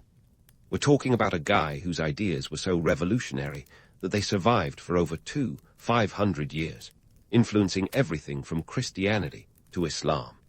Not too shabby for a man who started his career around 600 BCE in what's now Iran. Zoroaster, also known as Zarathustra, wasn't just another ancient figure preaching in the desert. He was the original disruptor, delivering a cosmic narrative that put the universe in a perpetual battle between good and evil. Let's set the scene. Ancient Persia, a land of rich culture and even richer power struggles. Enter Zoroaster, a priest by trade, who decided that the existing religious rituals were just not cutting it. At around the age of 30, he had a divine revelation, which was quite the norm for prophets, but his was a real game changer. He claimed to have met Ahura Mazda, the supreme god of wisdom, who revealed that life was a battlefield. On one side, you had Ahura Mazda, the embodiment of light and truth. Opposing him was Angramenu, the spirit of chaos and destruction. This wasn't just a cosmic tug-of-war. It was a full-blown spiritual WWE match, and everyone had ringside seats. Zoroaster's teachings introduced a dualistic worldview that was as much about personal choices as it was about cosmic showdowns. In this corner, Ahura Mazda represented all that is good, truthful, and orderly. In the opposite corner, Angramenu was the original bad boy, bringing chaos and deceit to the table. The stakes, the fate of the universe and every soul within it. No pressure. Now, you might be wondering, why does any of this matter to me? Well, Zoroastrianism didn't just stay confined to ancient Persia. It laid the groundwork for many concepts that seeped into other major world religions. Ever heard of heaven and hell, angels and demons, or a final judgment day? Yeah, you can thank Zoroaster for planting those seeds. His influence stretched far and wide, leaving a spiritual footprint that echoed through the halls of history. The real kicker, Zoroaster's ideas weren't just about some abstract cosmic battle. They reflected the tangible, everyday struggles of the people. The battle between good and evil was mirrored in the choices individuals made daily, whether to tell the truth or lie, to be charitable or selfish, to recycle or not to recycle. Okay, maybe not that last one, but you get the idea. This made his teachings incredibly relatable. It wasn't just about gods duking it out in the heavens. It was about living a life of moral integrity right here on Earth. In terms of historical impact, Zoroaster was like the Steve Jobs of ancient religion, innovative, visionary, and occasionally controversial. His teachings provided a framework that encouraged followers to strive for a life guided by good thoughts, good words, and good deeds. It's like the ultimate ancient self-help mantra, minus the modern-day motivational posters with sunsets. Zoroaster's revolutionary ideas didn't just stop with his followers. They caught the attention of empires. Fast forward a bit, and you'll find that the Achaemenid Empire, with heavyweights like Cyrus the Great and Darius I, adopted Zoroastrianism as a significant influence in their rule. These rulers weren't just about expanding territories. They were about spreading a way of life that promised cosmic rewards for earthly decisions. Talk about taking think global, act local to the next level. But let's not get too carried away with the romance of it all. While Zoroaster's teachings were groundbreaking, they didn't always have a smooth ride. The dualistic view of the world as a battleground between good and evil might sound familiar today, but in ancient times, it was a radical departure from the norm. Many people weren't ready to trade in the pantheon of gods for a single, all-knowing deity and his arch-nemesis. Change is hard, even when it promises eternal salvation. And here's a fun fact. Zoroaster's influence wasn't limited to spirituality alone. His ideas also had a hand in shaping social and political structures. Ancient Persian rulers used Zoroastrian principles to justify their conquests and governance. It was like having a divine stamp of approval for their actions, which was pretty handy when expanding an empire. Speaking of expansion, the Achaemenid Empire stretched over 5 million square kilometers at its height, covering parts of Africa, Asia, and Europe. That's a lot of ground for Zoroaster's ideas to cover. While Zoroastrianism may not have the same number of followers today as it once did, its legacy is undeniable. Zoroaster's teachings about cosmic dualism, moral choices, and the eternal struggle between light and darkness continue to resonate in various forms across different cultures and religions. It's like a spiritual chain email that never stops circulating. So, when you think about Zoroaster, picture a man who wasn't afraid to question the norms and propose a new way of understanding the world. His teachings invited followers to see life as a series of choices that mattered, not just for themselves, but for the cosmic balance of the universe. That's a pretty big deal, even by today's standards. In essence, Zoroaster was more than just an ancient prophet with a catchy name. He was a pioneer of ideas that challenged the status quo and left a lasting impact on the world stage. And while the cosmic battle he spoke of might seem like the stuff of legends, the core message of his teachings continues to be relevant. After all, who wouldn't want a bit of guidance in navigating the epic saga of everyday life? Moving from grand cosmic battles to the nitty-gritty of ancient rituals, let's zoom in on the practical side of Zoroastrianism. And by practical, I mean the kind of logistical gymnastics that would make a modern event planner break out in a cold sweat. One of the most striking features of Zoroastrian worship was the fire temple, a sacred space where flames burned perpetually. These temples weren't just places of worship. They were the beating hearts of Zoroastrian communities, symbolizing purity and the divine presence of Ahura Mazda. Now, you might think keeping a fire burning eternally is as easy as leaving a candle on overnight. Not quite. Maintaining these eternal flames was a full-time job and a half.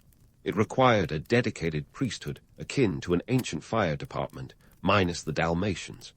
These firekeepers, known as Athravans, had to ensure that the sacred flames were never extinguished, a task that involved constant attention and a steady supply of high-quality fuel, wood, or in some regions, dried animal dung. Logistically speaking, This was no small feat. You couldn't just pop down to the ancient equivalent of a 24-hour convenience store for a quick firewood restock. The economic implications of keeping these fires burning were significant. Securing and transporting the necessary resources was a costly affair, and it required a well-organized system. It wasn't just about keeping the fire alive. It was about sustaining a community's spiritual lifeline. And when you consider that a single fire temple could serve hundreds or even thousands of adherents, the scale of this operation becomes apparent. The significance of fire in Zoroastrianism can't be overstated. Fire was seen as the physical embodiment of truth and purity, a direct link to Ahura Mazda himself. In a world where chaos and deceit were personified by Angra Mainyu, maintaining the purity of fire was akin to keeping chaos at bay. The flames were a constant reminder of the light of wisdom and truth, illuminating the path of righteousness in a sea of darkness. In this way, the fire temples were not just places of worship, but also symbols of resistance against the encroaching chaos of the material world. But let's not romanticize the whole affair too much. While the image of a flickering flame against the night sky might stir the soul, the reality on the ground was far less glamorous. Fire temples were expensive to build and maintain, and their existence depended on a steady flow of donations from the community. This meant that the religious and economic systems were deeply intertwined. If a community was prosperous, the temple flourished. If not, even the most fervent prayers couldn't keep the firewood coming. And where there are resources, there's hierarchy. The priesthood was at the top of this religious food chain, wielding considerable influence over both spiritual and secular matters. Priests were responsible for interpreting the teachings of Zoroaster and ensuring that the rituals were performed correctly. In a society where religion was the backbone of governance, this religious elite wielded power comparable to that of political leaders. Their authority extended to the distribution of resources and the adjudication of community disputes. This social structure was reflected in the broader governance of the Persian Empire. Rulers like Cyrus the Great and Darius didn't just adopt Zoroastrianism for its spiritual benefits. They saw its value as a tool for maintaining social order and justifying their rule. The religion's emphasis on truth and justice dovetailed neatly with the administrative needs of a sprawling empire. It provided a moral framework that encouraged loyalty and obedience, essential for managing an empire that stretched over 5 million square kilometers. But here's where things get really interesting. While the priesthood held significant power, they weren't immune to the pitfalls of human nature. Just like any other group with a monopoly on power, corruption and nepotism could creep in.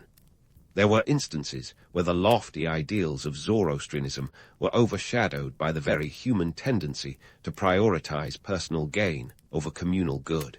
In this way, Zoroastrianism was as much a reflection of its time as it was a beacon of spiritual truth. It had its saints and its sinners, its idealists and its opportunists, each playing their part in the grand tapestry of history.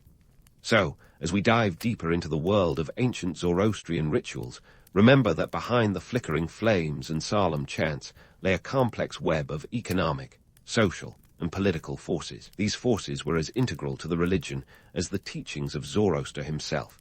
It's a reminder that while the past may seem like a distant, mystical place, it's shaped by the same human impulses that drive us today. The eternal flames of the fire temples weren't just symbols of divine purity. They were lit by the hands of real people, grappling with the very real challenges of their time. As the embers of ancient Zoroastrian rituals crackled on, let's fast forward to the Achaemenid Empire, where the stakes were higher than a Persian royal treasury. We're talking about a juggernaut that stretched its influence from the edges of Greece to the banks of the Indus River, an empire so vast it could have made even today's multinational corporations blush. But all this geographical grandeur wasn't just about collecting territories like a kid hoarding Parkayman cards. It was also about spreading the Zoroastrian flame far and wide. Enter King Cyrus the Great, the empire's founding father and a man with a vision as boundless as his realm. He's often portrayed as a benevolent ruler, the kind of guy who'd be the first to like your Instagram post about human rights. After all, he did issue the Cyrus cylinder around 539 BCE, a baked clay artifact that's been dubbed the first charter of human rights. It declared that the empire would respect the cultural and religious diversity of its subjects, which sounds lovely, doesn't it? But let's not get swept away by ancient PR. Cyrus wasn't just a soft-hearted monarch. He was a shrewd strategist who understood the economic and political perks of religious tolerance. You see, when Cyrus allowed the Jews to return to Jerusalem and rebuild their temple, he wasn't just doing it out of the goodness of his heart. By supporting different religious practices, Cyrus minimized rebellion and maximized tax revenue. Think about it. A content populace is a productive one, and a productive populace fills the treasury. The empire's coffers were as much a testament to Cyrus's diplomatic acumen as his military prowess. Now, let's talk about how Zoroastrianism fit into this grand plan. While Cyrus didn't enforce Zoroastrianism as the state religion, he certainly gave it a VIP pass. The religion's emphasis on truth, order, and justice was just the ticket for maintaining harmony in a multicultural empire. It provided a moral framework that could be adapted to various local traditions, making it the ancient equivalent of a customizable app, downloadable, adaptable, and user-friendly. And then came Darius I, Cyrus's successor, who took the Zoroastrian ball and ran with it. Darius was like the Steve Jobs to Cyrus's Wozniak, innovative, ambitious, and not afraid to tweak the system. He expanded the empire even further, reaching its zenith around 500 BCE. Darius was keen on promoting Zoroastrian principles, but he also knew that diversity wasn't just a buzzword, it was a necessity. Under Darius's rule, the empire was divided into satrapies, or provinces, each with a degree of autonomy. This setup allowed for local customs and religions to flourish, but Zoroastrian priests were never too far from the power centers. The dualistic notion of good versus evil provided an easy-to-understand moral compass for governance, which was particularly useful when you're managing an empire that spanned over 5 million square kilometers. And let's be honest, when you're ruling from a palace in Persepolis, it's good to have a reliable set of guidelines that your governors can follow without calling you every 5 minutes. But here's where things get juicy. The romantic notion of Persian benevolence often glosses over the gritty economic motivations behind these religious policies. By allowing diverse beliefs to coexist, the empire ensured a steady flow of trade and tribute. Think of it as ancient globalization, where silk from China met spices from India under the watchful eye of Zoroastrian fire. The empire's roads weren't just trade routes, they were arteries of cultural exchange, lubricated by a policy of tolerance that was as strategic as it was benevolent. And let's not forget the military benefits. A diverse and content population was less likely to revolt, which meant fewer resources spent on quashing uprisings, and more on expanding and consolidating the empire. Religious tolerance was a calculated gamble that paid dividends in stability and prosperity. It was the ultimate insurance policy, ensuring that the empire could focus on external threats rather than internal dissent. However, it's worth noting that this rosy picture of harmony wasn't always the reality. The Achaemenid rulers were masters of spin, and their propaganda was as effective as any modern PR campaign. While religious tolerance was the official line, the empire wasn't above using religion as a tool for control. Zoroastrianism's emphasis on truth and order dovetailed neatly with the administrative needs of the empire, but it also served as a convenient justification for imperial ambitions. After all, conquering new lands was easier when you could claim divine sanction.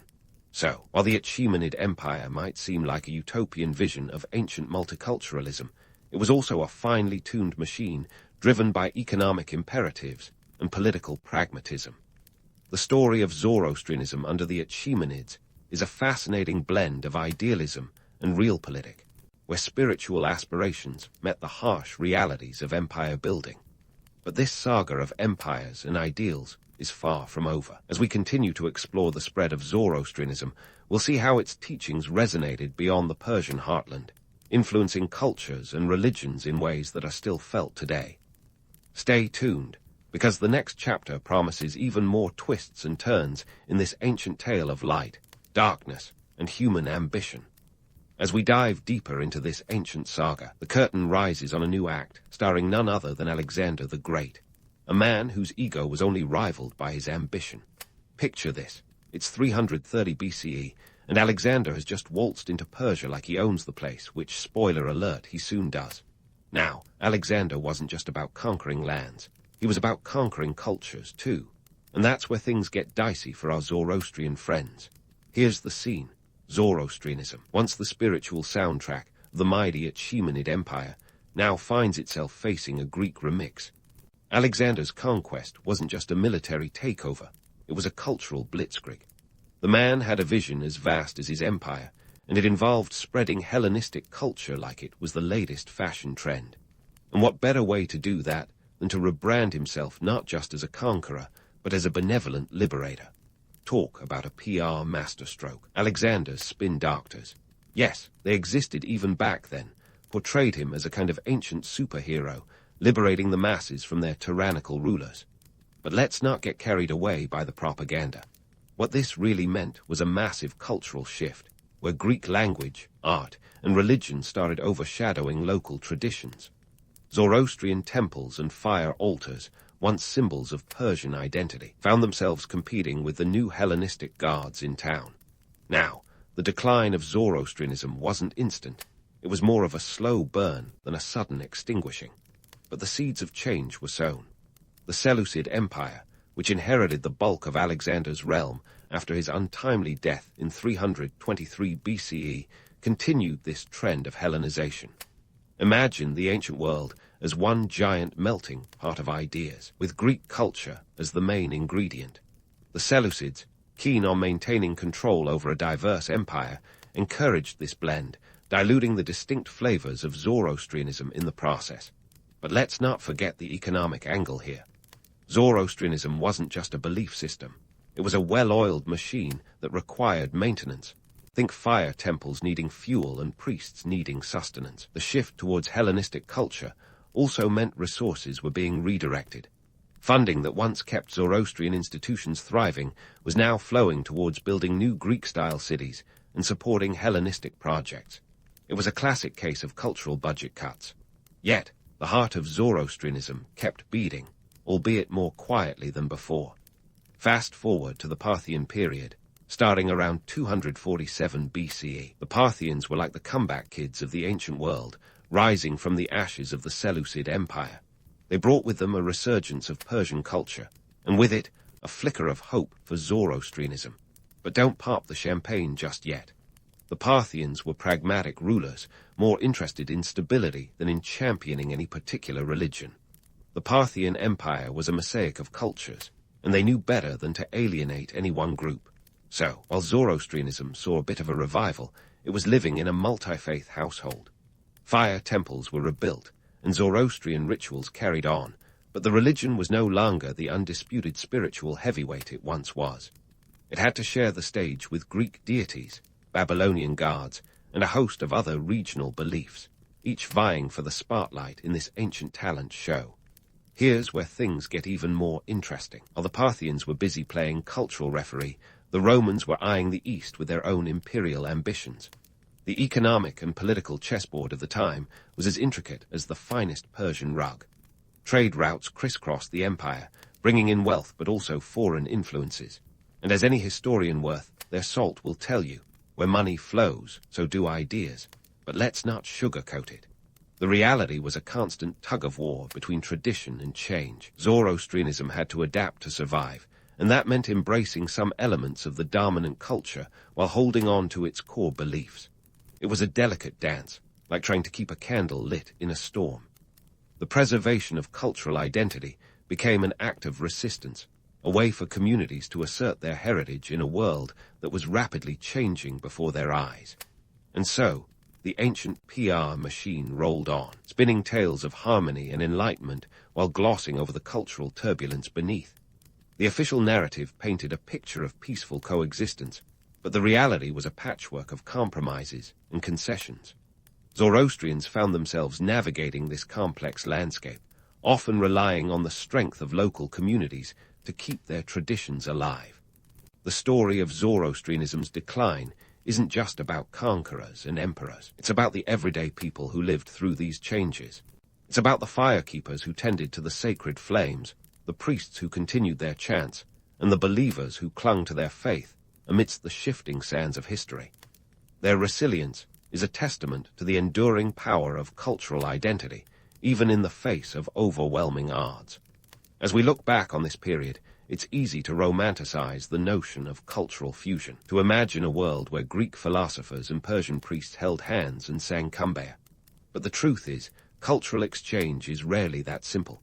It's a messy, complex process, full of tensions and conflicts, where identity is both a shield and a weapon. So, as the Parthian Empire thrived and faltered, Zoroastrianism continued to evolve, shaped by the forces around it. It was no longer the dominant force it once was, but it wasn't extinguished either. Instead, it became a symbol of resistance, a reminder of a cultural legacy that refused to fade quietly into the night. And as we prepare to delve deeper into this story, remember, the past is never as distant as it seems. Its echoes reverberate through time, influencing the present in ways we often overlook. With the stage set for the next chapter, we'll soon explore how Zoroastrianism managed to survive the changing tides and what legacy it left for future generations. Stay tuned, because this ancient tale of endurance and adaptation is far from over. As the Parthian Empire's embers flickered with a mix of cultural pragmatism and a dash of Persian revival, the stage was set for the rise of the Sasanian Empire. These folks weren't just about reclaiming Persian prestige. They wanted a full-blown Zoroastrian renaissance. Enter Ardashir I, the empire's founding father, who took the throne in 224 CE with a mission to make Zoroastrianism great again. And boy, did he go all out. Ardashir wasn't just waving a religious flag. He was rolling out the red carpet for Zoroastrianism's grand comeback. This wasn't just a spiritual awakening. It was a full-scale cultural blitz. The Sasanian rulers went all in on Zoroastrianism, making it the state religion and embedding it into the very fabric of governance. The fire temples were back in business, glowing brighter than a fluorescent bulb on Black Friday. This marked a significant shift from the Parthian laissez-faire religious policy to a more centralized and organized approach. The Sasanians even codified Zoroastrian texts, creating a religious bureaucracy that would make a modern-day DMV blush. But let's not get carried away by the idea of a spiritual utopia. The Sasanian embrace of Zoroastrianism wasn't all kumbaya and cosmic enlightenment. It was as much about power and control as it was about faith. By aligning the state with a single religion, the Sasanians shored up their authority, creating a strong ideological backbone for the empire. This was ancient statecraft at its finest, a calculated move to unify a diverse empire under a common religious banner. And let's face it, when you're ruling over a territory stretching from the Mediterranean to India, having everyone sing from the same spiritual hymn sheet is pretty handy. The Sasanians even went a step further, elevating the Zoroastrian priesthood to positions of immense power. These spiritual gatekeepers, known as the Magi, were the empire's moral compass and political advisors rolled into one. It's like having your local pastor doubling as your political strategist. This merging of church and state wasn't just a philosophical exercise. It had very real implications for governance. The Magi wielded influence over everything from legal matters to educational policies, ensuring that Zoroastrianism wasn't just practiced but lived. Yet, while the Sasanians were busy building their Zoroastrian utopia, the world outside was anything but static. Enter the Byzantine Empire, the Sasanians' arch-nemesis, with its own religious agenda. The stage was set for a centuries-long rivalry, a geopolitical soap opera filled with battles, betrayals, and the occasional peace treaty. This wasn't just a clash of empires. It was a collision of worldviews, each side convinced of its divine mandate. And in this high-stakes Game of Thrones, Zoroastrianism was a key player, its doctrines shaping not just spiritual life, but also military strategy and diplomatic relations. But let's fast-forward to the 7th century, when the winds of change started blowing in from the Arabian Peninsula. The rise of Islam was about to add a new chapter to this already complex tale. The Islamic conquest of Persia in 651 CE was a seismic event, reshaping the religious and political landscape in ways that would echo through history. The Sasanian Empire, once a mighty bastion of Zoroastrianism, crumbled like a sandcastle against the tide. Now, You might think this was the end of the line for Zoroastrianism, but you'd be underestimating the resilience of this ancient faith. While the Islamic conquest brought sweeping changes, Zoroastrianism didn't just vanish overnight. Instead, it adapted, morphing to survive in a vastly altered world. Many Zoroastrians fled to India, where they became known as the Parsis, a community that continues to thrive today. It's a testament to the tenacity of cultural identity, proving that while empires may fall, the spirit of a people can endure. But let's not sugarcoat the transition. The Islamic rulers weren't exactly rolling out the welcome mat for Zoroastrianism. While the new regime initially showed a degree of tolerance, recognizing Zoroastrians as people of the book, this status came with strings attached. Zoroastrians were subjected to the jizya, a tax levied on non-Muslims, and faced increasing pressure to convert. Over time, the Zoroastrian community dwindled, its temples repurposed, and its fire altars extinguished. It was a sobering reminder that religious tolerance often had more to do with economics and politics than with any genuine embrace of diversity. Yet, despite these challenges, Zoroastrianism's legacy is anything but extinguished. Its influence on modern religious thought is profound. Its echoes found in the monotheistic frameworks of Christianity, Judaism, and Islam. Zoroastrian concepts of heaven and hell, angels and demons, and a final judgment day have permeated these faiths, providing a spiritual vocabulary that continues to shape our understanding of the divine. It's like a cosmic game of telephone, where Zoroaster's teachings have been passed down, reinterpreted, and woven into the fabric of global religious consciousness. And let's not forget ethics. Zoroastrianism's emphasis on moral choice, encapsulated in the triad of good thoughts, good words, and good deeds, offers a timeless guide to living a virtuous life. While the cosmic battle between Ahura Mazda and Angra Mainyu might seem like a distant myth, the underlying message of personal responsibility remains as relevant today as it was millennia ago. It's a reminder that the choices we make ripple through the universe, shaping not just our destinies, but the world around us. So, as we wrap up this historical journey, let's take a moment to appreciate the rich tapestry of Zoroastrianism's legacy. It's a story of resilience and adaptation, of ideas that have transcended time and culture to leave an indelible mark on humanity. And while we might chuckle at the occasional absurdity, like the logistical nightmare of keeping those fire temples burning, the truth is, Zoroastrianism's impact is no laughing matter. In the end, the tale of Zoroastrianism is a testament to the enduring power of belief, a reminder that even the smallest flame can illuminate the darkest of times. So, the next time you ponder the mysteries of the universe or wrestle with life's moral dilemmas, spare a thought for Zoroaster and his ancient wisdom. Because in a world that often feels as chaotic as a cosmic WWE match, we could all use a little guidance from the past. Laozi, the ancient Chinese philosopher who supposedly spent 62 years simmering in the womb, finally made his debut in a world that could only be described as a geopolitical blender set to chaotic smoothie. That's right. The 6th century BCE was a period when China was less about serene meditations under cherry blossoms and more about states waging war like it was going out of style. It was a time when people could barely agree on who should rule, let alone on the best way to find inner peace. But amidst all this turmoil, Laozi was busy brewing up the philosophical cocktail we now call Taoism, the spiritual equivalent of a soothing cup of tea in a world chugging shots of espresso. Now, let's not gloss over that legendary birth story. Laozi, allegedly, was born sporting white hair and a beard, which is just next-level baby chic. This tale, although absurd, hints at how his teachings were seen as timeless even back then. Kind of like how your grandma's advice still rings true despite her penchant for talking to her plants. The point is, Laozi's teachings were expected to age like fine wine, not like milk left out in the sun. In this world of constant conflict, the concept of Tao, or the way that Laozi introduced, was a revolutionary whisper against the loud cries of war. Unlike the complex dogmas of other philosophies, Taoism's pursuit of harmony was refreshingly straightforward. Live in accordance with the natural flow of the universe. Easier said than done, considering most folks were busy trying not to get their homes pillaged. But that's the beauty of Taoism. It wasn't about building grand temples or engaging in complex rituals. It was about finding balance, which is something even a warlord could appreciate in the rare moments when he wasn't busy sharpening his sword.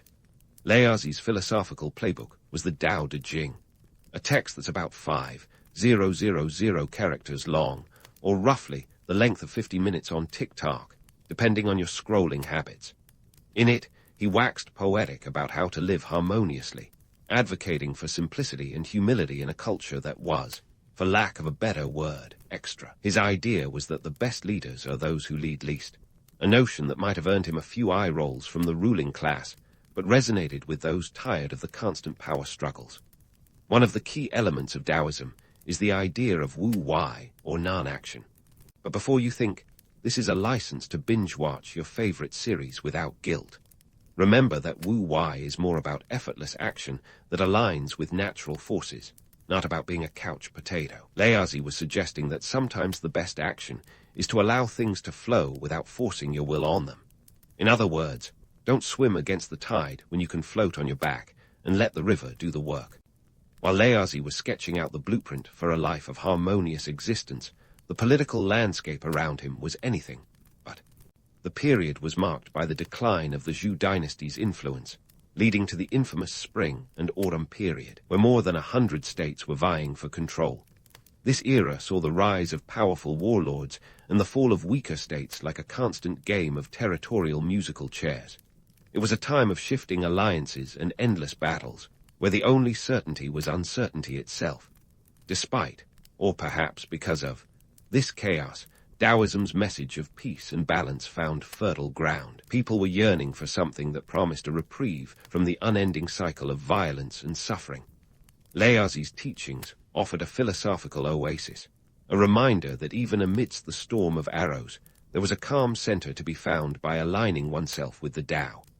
Fast forward a few millennia, and the influence of Taoism is still evident, not just in China, but across the globe. Whether it's a reminder to find balance in our hectic lives, or an invitation to embrace the ebb and flow rather than fight against it, the simplicity and elegance of Laozi's teachings continue to resonate.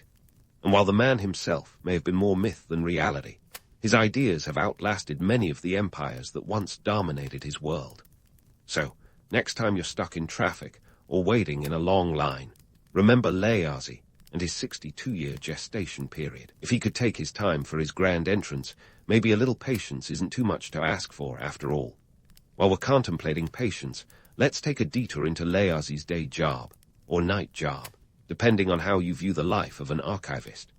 Picture him, not as a mystical sage sitting cross-legged on a mountaintop, but as a bureaucratic bookworm tucked away in the Zhou court's labyrinthine archives.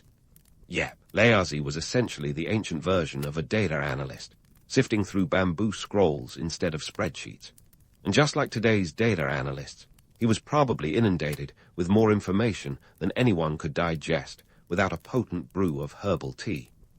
In the 6th century BCE, the Zhou court was the closest thing China had to a think tank, minus the coffee machine and business casual Fridays. It was a place where ideas mingled like guests at a cocktail party, albeit with more Confucian robes and fewer martinis.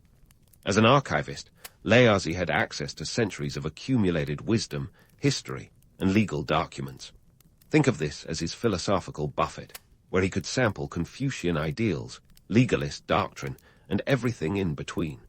His job was to maintain and interpret these records, a task that undoubtedly influenced his musings on the Tao. Now, let's talk about the political climate that shaped Laozi's thoughts like clay in a potter's hands. The Zhou dynasty was on its last legs, and the political scene could only be described as an episode of Game of Thrones with less dragons and more philosophical debates. The court was rife with intrigue as various factions jockeyed for power. This was the Spring and Autumn period, a time when alliances shifted faster than fashion trends, and warlords were the influencers of the day, albeit with more swords and fewer Instagram followers. Amid this chaos, Laozi's philosophy of wu-wai, or non-action, was both radical and practical. It wasn't about being passive, it was about being smart. Why waste your energy trying to control the uncontrollable when you could harness the natural flow of events? In a world where rulers were desperate to exert control, Laozi's advice to let go and let Tao must have sounded like a breath of fresh air, or a heretical whisper, depending on your political inclinations. Let's not forget the economics at play here. The Zhou court was not just a political hub, but also an economic powerhouse. The feudal system was breaking down, and with it, the traditional economic structures. New wealth was being created by merchants and traders, who probably had more in common with Laozi's teachings than the old aristocracy. Taoism's emphasis on simplicity and balance resonated with those caught in the pressures of rapid economic change, echoing today's minimalist movements amidst consumerist chaos. And now, for the piece de resistance of Laozi's legendary life, his grand exit on a water buffalo. Imagine this. Laozi, tired of the court's politics and bureaucracy, decides to ride off into the sunset on a beast of burden, better suited for tilling fields than making a getaway. It's the kind of retirement plan that sounds more like a plot twist in a buddy comedy than a historical event. But it's part of the legend that makes Laozi so endearing. Was it true? Probably not. But it's a heck of a lot more entertaining than imagining him filling out early retirement paperwork. The symbolism of this tale is deliciously ironic. Here's a man who preached simplicity and staying in harmony with nature, opting to leave civilization behind on an animal that epitomizes those very values. The water buffalo, after all, is a creature that understands the power of patience and persistence, plodding through rice paddies with a zen-like calm that would make any Taoist proud. Laozi's departure is shrouded in mystery, much like the man himself. Some stories claim he disappeared into the west, perhaps to the mountains or beyond, leaving his teachings as the only trace of his existence. Others suggest he stopped at a border pass and was persuaded to write down his wisdom, resulting in the Tao Te Ching. The reality, as with many things in history, is likely less romantic, but no less intriguing. What matters is the legacy he left behind, a philosophical framework that continues to influence thinkers, leaders, and everyday folks seeking a slice of serenity in a chaotic world. So, what do we take away from all this? The life of Laozi is a reminder that sometimes the most profound ideas come not from grand gestures, but from quiet contemplation and observation. His teachings invite us to question the status quo, to look beyond the immediate chaos, and to find harmony even when everything seems to be falling apart. Laozi might have ridden off into the sunset on a water buffalo, but his wisdom remains, quietly urging us to find balance in our own lives, one step at a time. As we continue our historical deep dive, it's time to crack open the Tao Te Ching, Laozi's magnum opus, which has the philosophical density of a black hole, but remains as accessible as a fortune cookie. This slim volume, 81 chapters if you're counting, could fit into your back pocket, yet it has the power to blow your mind into 1,000 tiny, enlightened pieces. Imagine a self-help book that doesn't make you roll your eyes. This is it. Let's start with simplicity, one of the Tao Te Ching's cornerstone themes. Laozi wasn't advocating for a life of ascetic hairshirts and cave dwelling. Instead, he was all about cutting through life's clutter. His idea of simplicity was like Marie Kondo's tidying up philosophy, minus the need to hold each item and see if it sparks joy. The message was clear. Life's true essence is found when you strip away the unnecessary. This theme was a stark contrast to the Confucian approach, which at the time was decked out in rituals, social hierarchies, and enough rites of passage to make a debutante ball look like a casual brunch. Confucianism was all about order, like the ultimate typer personality, showing up with a checklist. Rituals were its bread and butter, a way to maintain harmony through a structured hierarchy where everyone knew their place, from the emperor to the lowliest peasant. In contrast, Laozi's Taoism offered a breath of fresh air, or maybe just a chance to exhale. It wasn't about ignoring social order, but about finding harmony within yourself, regardless of your status. Talk about a paradigm shift. Now, onto the paradox of action through inaction, or Wu Wei for those who like their philosophy with a side of ancient Chinese. This isn't about becoming a couch potato or subscribing to the gospel of procrastination.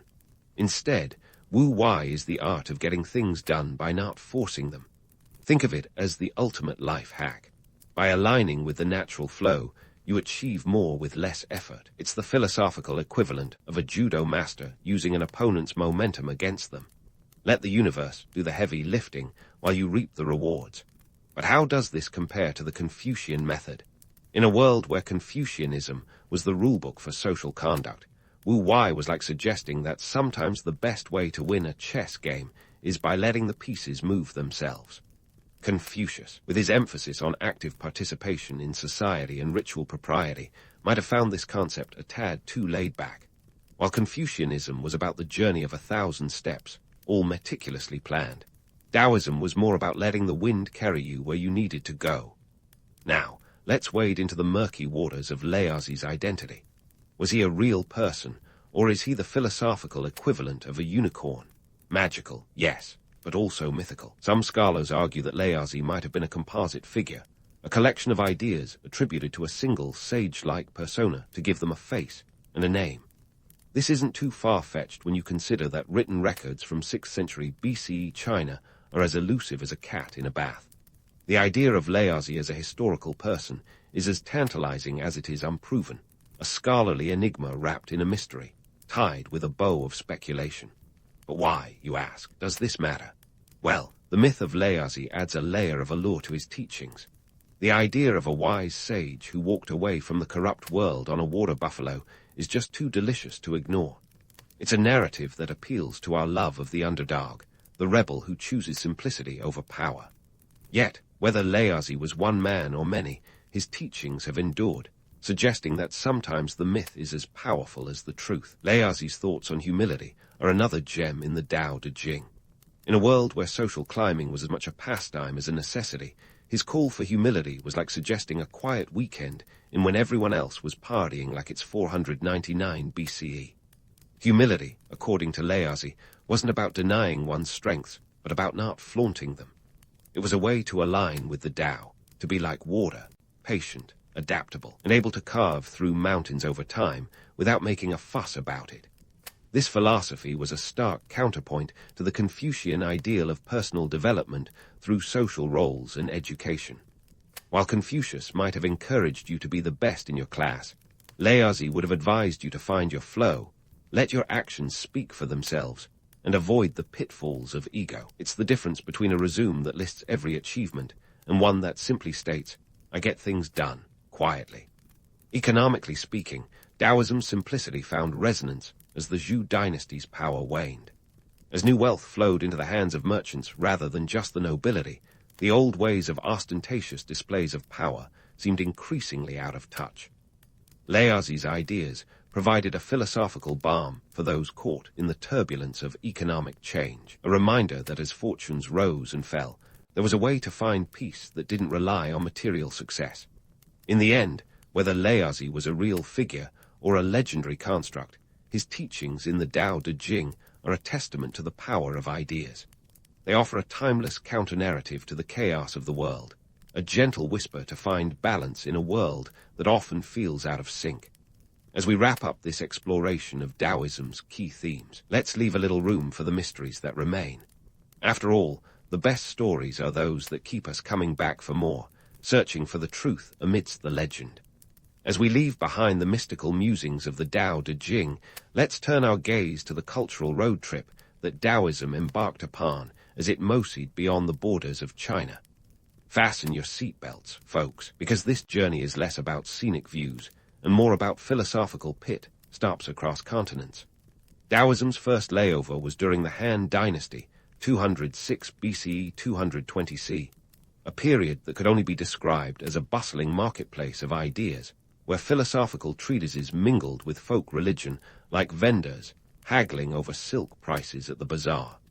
The Han emperors, keen on maintaining cosmic order, because who wouldn't want the universe on their side, found Taoism's emphasis on harmony and balance a perfect celestial match.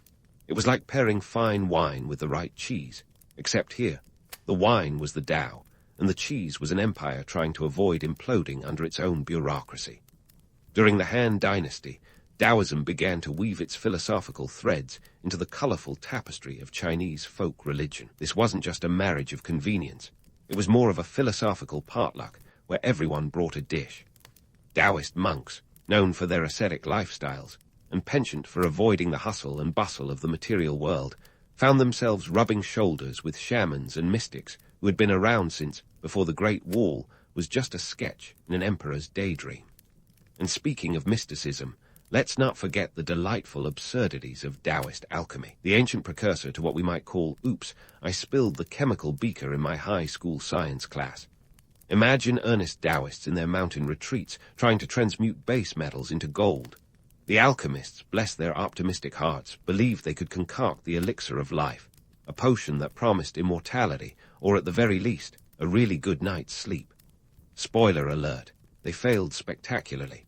Instead of gold, they often ended up with poisonous concoctions that could knock out a buffalo faster than a tranquilizer dart. If there's a lesson here, it's that sometimes the pursuit of eternal life is a surefire way to cut yours short. Now, as Taoism journeyed beyond its homeland, it began to influence other cultures and philosophies in ways that were both subtle and profound.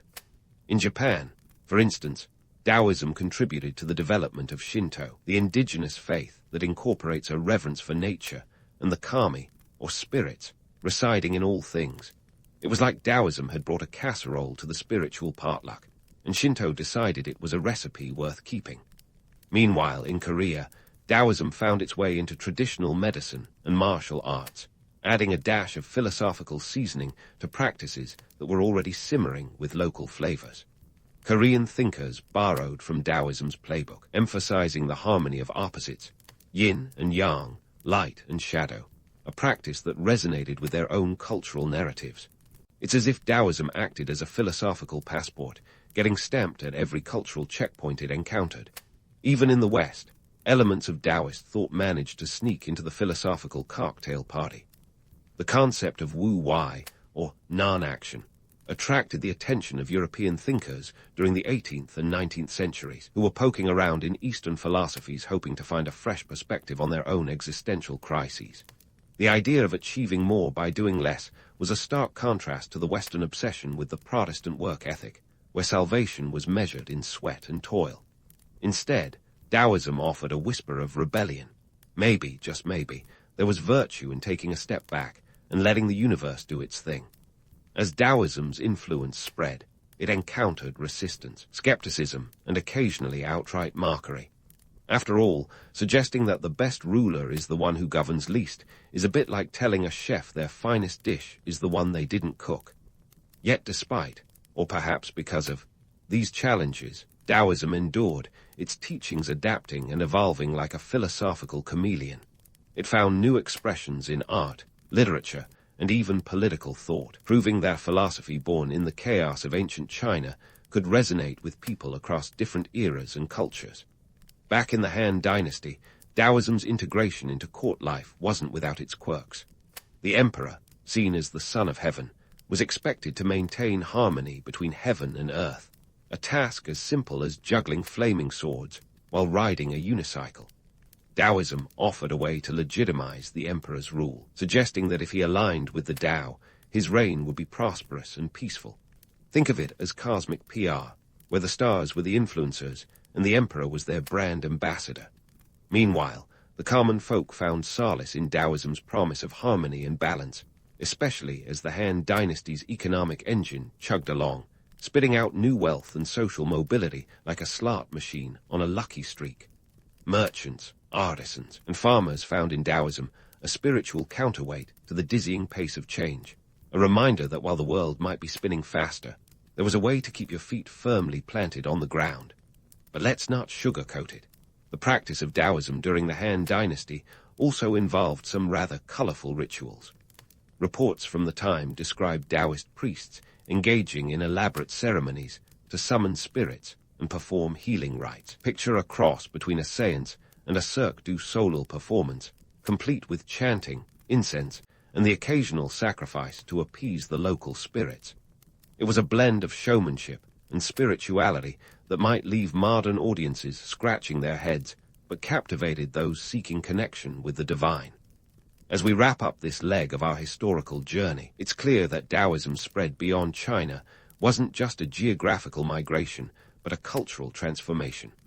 It adapted, influenced, and was influenced in return, proving that a philosophy born from the musings of a passably mythical sage could transcend borders and time. So, while Laozi may have ridden off into the sunset on a water buffalo, his ideas galloped across the cultural landscapes of the world, leaving hoofprints that continue to shape our understanding of harmony and balance today. Stick around as we continue to unravel the mysteries and marvel at the legacies that Taoism has left in its wake. As we continue our journey through the legacy of Laozi, let's take a moment to appreciate the sheer audacity of his philosophical accomplishments. Imagine crafting a worldview so compelling that it transcends the tumult of your own time and reverberates through millennia. Laozi managed to do just that with Taoism, which has become the philosophical equivalent of a time capsule. Open it up, and you find ideas that still resonate in our modern world. But before we get too starry-eyed, let's peel back the layers of this legacy onion and see what lies beneath. First, Laozi's tale is a narrative masterpiece, mashup of myth and history, so intertwined that separating fact from fiction is like trying to untangle a pair of headphones after they've spent a year in your pocket. Whether Laozi was an actual historical figure or a delightful product of collective imagination doesn't dilute the potency of his teachings. A good myth can be more powerful than reality, after all. It's the philosophical equivalent of a viral meme. The details might be fuzzy, but the impact is undeniable. Now, let's fast forward to today's world, a place where balance seems as elusive as a satisfying series finale to your favorite show.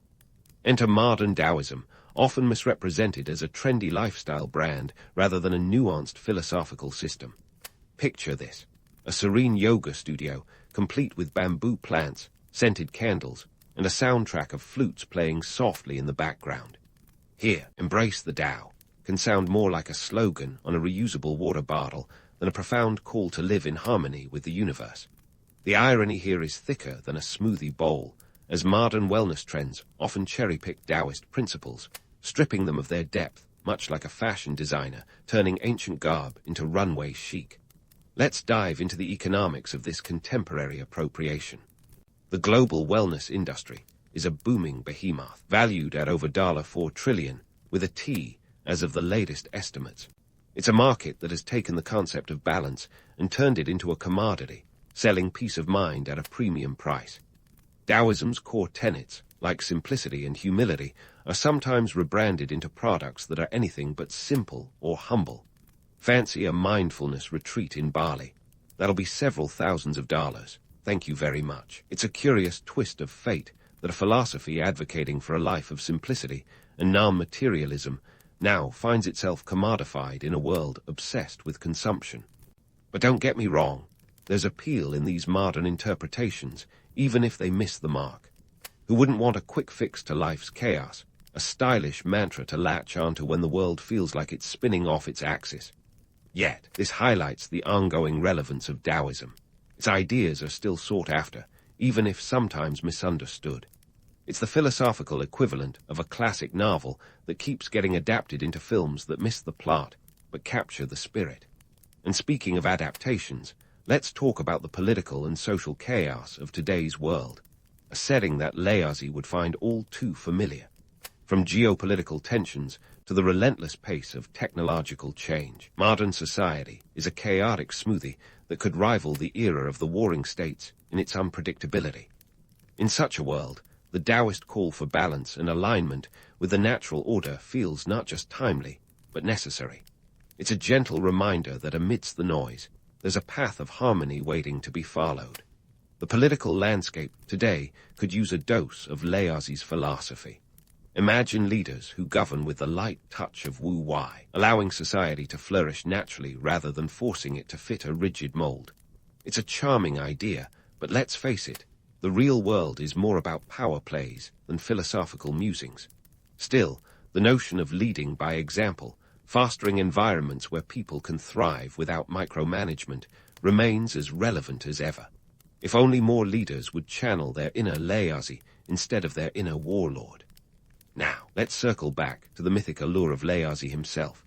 Whether as a historical figure or an enigmatic symbol, Laozi embodies the timeless quest for wisdom.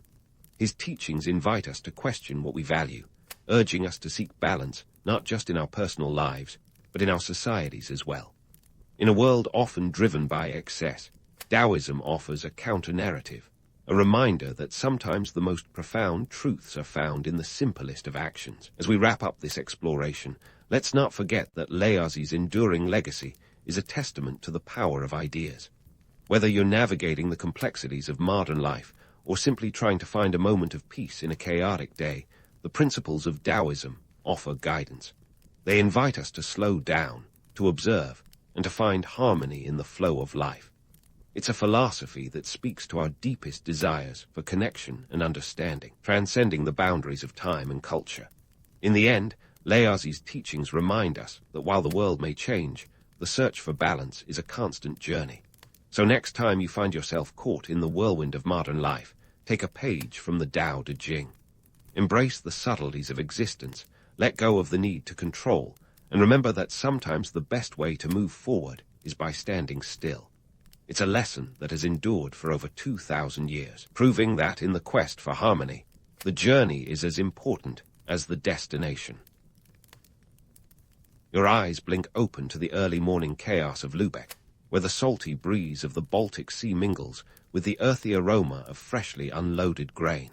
Welcome to the 14th century Hanseatic League, where you're not just a spectator, but smack in the middle of a bustling medieval economic powerhouse. The Hanseatic League is like the Amazon of its day, minus the prime delivery and digital storefront, connecting over 200 cities across northern Europe. And you, dear merchant, are right at the heart of it all. As you step out onto the cobblestones, the town's port is already a hive of activity. Ships sway gently in the harbor, their sails a patchwork of repairs, each one a testament to past voyages that crisscrossed the North and Baltic seas. Lübeck, your home base, isn't just any city. It's the unofficial capital of the League, a status it's held since the League's formation in 1356. Keep that in mind as you haggle over the price of herring, or haggle with a ship captain over freight costs. Status has its perks, after all. The League's reach is vast, stretching from the icy shores of Bergen to the bustling markets of Bruges, all the way to the far-flung corners of Novgorod. Each port city is a cog in this sprawling machine, each trade route a lifeline. Your day kicks off with a crucial decision. What goods will you focus on today?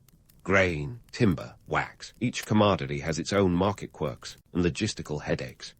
Grain, for instance, is the lifeblood of cities, but shipping it is like playing Russian roulette with a leaky barrel. Timber's a solid bet, if you don't mind the splinters and the competition from every Tom, Dick, and Heinrich with an axe. You might have heard the legend of the honest merchant, a quaint little tale spun by the League to paint its members as paragons of virtue. Spoiler alert, medieval trade is as cutthroat as a Game of Thrones family reunion. Forget about rose-colored glasses. Here, it's more about keeping a dagger in your boot, just in case. The sea is a fickle friend, and pirates aren't just the stuff of bedtime stories. You've got competition, tariffs, and a fickle market to deal with. Oh, and don't forget the little matter of blackmail. Sometimes your competitors play dirty, and you might need to do the same. As you make your way to the docks, the air buzzes with the chatter of sailors and the grunts of dock workers heaving crates and barrels. You exchange nods with a few familiar faces, fellow merchants, each with their own tales of woe and triumph. That's Carl, with a nose for quality wax, and Gunther, who famously once traded a shipment of herring for a cartload of Flemish cloth, then turned around and sold the cloth for twice the price. These are your comrades, and sometimes your fiercest rivals. The economic engine of the Hanseatic League is as complex as it is robust. It's not just about shipping goods, it's about navigating politics, understanding markets, and quite often employing a bit of creative accounting. Lübeck is your playground, with its rows of gabled houses and warehouses stuffed to the rafters with merchandise. But remember, this isn't Monopoly. You can't just pass go and collect 200 coins. Each transaction is a dance of negotiation and strategy, where the stakes are as real as the coins jingling in your pouch. As the morning sun climbs higher, the docks grow ever busier. Horses snort as they haul carts filled with the day's goods, and the clang of hammers rings out as shipwrights repair vessels for the next journey. The Hanseatic League's trading network is like a spider's web, intricate, delicate, and incredibly strong. It stretches over 4,000 miles from London to Novgorod, with Lübeck as its central hub. You're not just moving goods, You're part of a grand economic narrative that shapes the very fabric of medieval society. You might pause to reflect on why the League matters so much. It's not just the trade, it's the power and influence that comes with it. The League can negotiate treaties, impose embargoes, and even wage war if needed. Imagine a union of merchants so powerful they could dictate terms to kings and emperors. That's the kind of clout you're working with, and it's both exhilarating and terrifying. But let's not get carried away with visions of grandeur. There are goods to move, deals to strike, and a reputation to uphold. As you weave through the throng of activity, you spot a familiar ship's captain waving you over. Time to get down to business. You'll need to negotiate passage for your goods, a delicate dance of charm, shrewdness, and sometimes a little intimidation. The captain, a grizzled veteran with more tails than teeth, sizes you up. He's the gatekeeper to the next leg of your trading journey, and he knows it. The costs of shipping are no joke. A single voyage from Lübeck to Bruges could set you back over 100 silver marks, and that's before you factor in the pirate insurance, a euphemism for bribes to ensure safe passage. But hey, what's a little extortion between friends? As you haggle, you're reminded of the sheer unpredictability of your trade. Weather, war, and whimsy all play a part in your fortunes. A storm could send your ship to a watery grave, while a single bad harvest could send grain prices skyrocketing. It's a high-stakes game, this merchant life, and only the sharpest survive. With the deal struck and the ship's captain satisfied, you turn your attention back to the bustling port. The sun is now higher, casting long shadows and bathing the city in a golden light. The day is young, and there are more deals to be made, more goods to be moved, and more stories to be written in the annals of the Hanseatic League. As you dive back into the fray, you're not just surviving, you're thriving, a testament to the tenacity and ingenuity that drives this medieval marketplace. And just like that, you're back in the thick of it, navigating not just the bustling docks, but also the labyrinthine world of Hanseatic politics. Ah, the Hanseatic League, where merchants wield more influence than some monarchs, and a well-placed bribe can be as effective as a knight in shining armor. But don't let the romantic notion of merchant diplomacy fool you. This isn't a Shakespearean comedy where everyone hugs it out in the end. Let's talk governance. The League wasn't just a free-for-all market ramp. It had a governance structure as intricate as a Swiss watch, only with fewer gemstones and more grumbling. Each city, from Lübeck to Riga, maintained its autonomy, but they all agreed on one thing: cooperation was key to survival. Think of it as the medieval version of a dysfunctional family potluck. Every city brought something to the table, even if it was just a loaf of stale bread. The League's decision-making process was a masterclass in organized chaos. Cities would send delegates to general assemblies, known as Hanseatic, where they debated everything from trade disputes to piracy. And by debate, I mean a cacophony of voices louder than a sailor's tavern on payday. Yet somehow, this cacophony produced resolutions, treaties, and the occasional unanimous agreement. Picture it like a medieval United Nations, except with more emphasis on herring quotas and less on human rights. Now, let's say you're a merchant with an ear to the ground. You know that the League's strength lay in its ability to play hardball with kingdoms. England, for example, was both a trading partner and a sparring partner. The Treaty of Utrecht in 1474 was a clincher, granting the League's merchants special privileges in English ports. It was like having a backstage pass to the hardest concert in town, minus the groupies, and plus a hefty customs fee. But not all treaties were handshakes and hearty slaps on the back. Take the Wendish cities, Lübeck, Hamburg, and their pals. These guys were like the League's overachieving siblings, constantly flexing their muscles and occasionally ruffling feathers. They had their own league, and trust me, the rivalry was about as friendly as a cat and a cucumber. Then there's the maritime law, a delightful cocktail of rules and regulations that merchants had to navigate. The Hanseatic League was a pioneer in developing these laws, and they were as crucial as a compass on the high seas. These rules covered everything from shipwrecks to the mysterious art of insurance. Yes, insurance, a word that probably sent shivers down the spines of captains who knew their ships were more patchwork than seaworthy. Navigating these laws was like threading a needle while riding a horse. Merchants had to be savvy, knowing when to exploit loopholes and when to toe the line. Picture yourself at a medieval cocktail party, casually dropping phrases like average adjuster and bararmry bond, to impress the crowd. And if you could pull that off without spilling your drink, you were golden. The League's influence on maritime law was no small potatoes. It laid the groundwork for modern shipping regulations, proving that even in the 14th century, bureaucracy was alive and well, thriving alongside the trade winds. Merchants who could master these rules were like chess grandmasters, always thinking 3 moves ahead while everyone else was still figuring out how the horsey piece works. But let's not get too bogged down in paperwork. Back to Lübeck, where the sun is shining and the air is thick with the smell of opportunity and fish. You've got treaties to consider, partners to placate, and maybe a little espionage on the side. After all, information is power, and in the Hanseatic League, power is the name of the game. The League's success wasn't just about moving goods, it was about moving people, ideas, and sometimes entire markets. As the afternoon wears on, you might find yourself in a smoky tavern, nursing a mug of ale and eavesdropping on a conversation between 2 rival merchants. They're arguing over the best route to Novgorod, each convinced their way is faster, safer, and more profitable. You'll learn more in that tavern than you ever could from a stack of dusty ledgers. In the League, knowledge is currency, and you're a savvy investor. The Hanseatic League was a marvel of collaboration and competition, a delicate balance of shared goals and individual ambitions. It was a system that worked, but only just. Like a tightrope walker carrying a sack of gold, the League had to keep its eyes forward, its balance steady, and its wits about it. The stakes were high, and the rewards even higher. As the sun dips toward the horizon, casting long shadows across the cobblestones, you take a moment to reflect on the day's events. You've haggled, negotiated, and maybe even schemed a little. But that's the life of a merchant in the Hanseatic League. It's a constant hustle, a never-ending dance of diplomacy and strategy. And as you prepare for another day in this medieval marketplace, you know one thing for certain. In the world of the Hanseatic League, the only thing more valuable than your cargo is your cunning.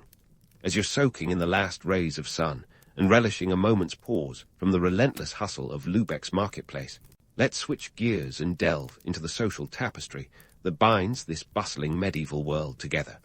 Ever wonder what the pecking order looks like among merchants in the Hanseatic League? Spoiler alert. It's more layered than a milfoil pastry, and just as likely to crumble under pressure. Let's start with the guilds, those charmingly medieval institutions that make modern unions look like a kindergarten playdate. Picture them as the gatekeepers of the economic cosmos. Membership wasn't just a status symbol, it was your golden ticket to the big leagues. Guilds controlled everything from the quality of goods to the training of apprentices. You couldn't just waltz into a new city and set up shop. You needed the guild's blessing, which often meant a hefty entrance fee. And if you thought paying club dues today was annoying, try coughing up a few dozen silver marks just to sell your grain. Now, about that hierarchy. The League was a bit like a medieval version of LinkedIn, where connections were everything. At the top were the senior merchants. Let's call them the blue-chip traders. These were folks who'd been around the block enough times to have their own street named after them. They controlled the purse strings, the shipping routes, and often the political machinations of the League itself. Below them were the journeymen, the ambitious up-and-comers hustling for every opportunity, and always with an eye on the next rung of the ladder. And what about those myths of upward mobility? The romantic notion that any plucky young merchant could rise to the top is about as realistic as finding a unicorn grazing in your backyard. Sure, there were the occasional success stories. Think of them as the medieval equivalent of a startup unicorn, where a merchant might strike it rich and buy their way into the elite circles. But for the most part, the social strata were as rigid as the hull of a Hanseatic cog. Speaking of cogs, let's dig into a merchant's life in their own words. Primary sources can be like a time machine, offering a peek into the hopes and frustrations of those who lived it. Take the lament of one Johann Godg, a Lübeck merchant who, in a letter dated 1390, grumbled about the damnable taxes and insufferable tariffs that gnawed away at his profits.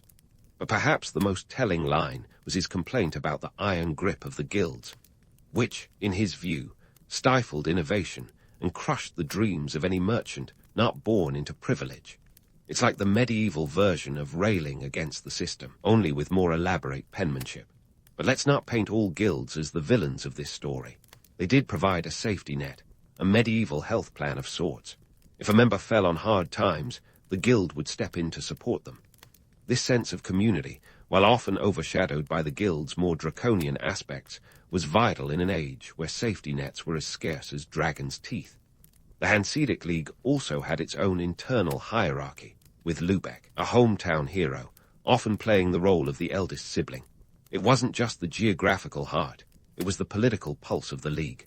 Lubeck's merchants were like the rock stars of the trading world, wielding influence in a way that would have made Machiavelli proud. The city's status meant that its merchants could often dictate terms to cities lower in the pecking order, ensuring that Lubeck's interests were always front and center. Now, let's tackle another myth, the idea that the League was a meritocracy. In reality, it was more of an oligarchy with a side of nepotism. Power was concentrated in the hands of a few families, and if you weren't born into the right one, your chances of climbing the social ladder were about as likely as finding a four-leaf clover in a snowstorm. Sure, hard work and a bit of luck could see you rise through the ranks, but the deck was heavily stacked against you. It wasn't just about being a savvy trader. It was about who you knew, who you owed, and who owed you. Despite the rigid hierarchy, the League did offer something of an egalitarian promise, an economic system where, theoretically, anyone could participate. This was particularly true in the bustling markets, where the cacophony of voices and clattering of coins created a symphony of commerce. Here, deals were struck not based on lineage, but on the quality and price of your goods. It was a dance of supply and demand, where the rhythm was set by the market, and everyone had a chance to join the dance. In the grand tapestry of the League's social fabric, merchants were the weavers, threading their fortunes through the loom of opportunity and adversity. Each thread represented a choice, a risk, a gamble with fate. And while the odds might have favored the well-born, the sheer tenacity of those who dared to defy the odds cannot be overstated. It was this spirit of enterprise, this relentless pursuit of success, that drove the League to its heights.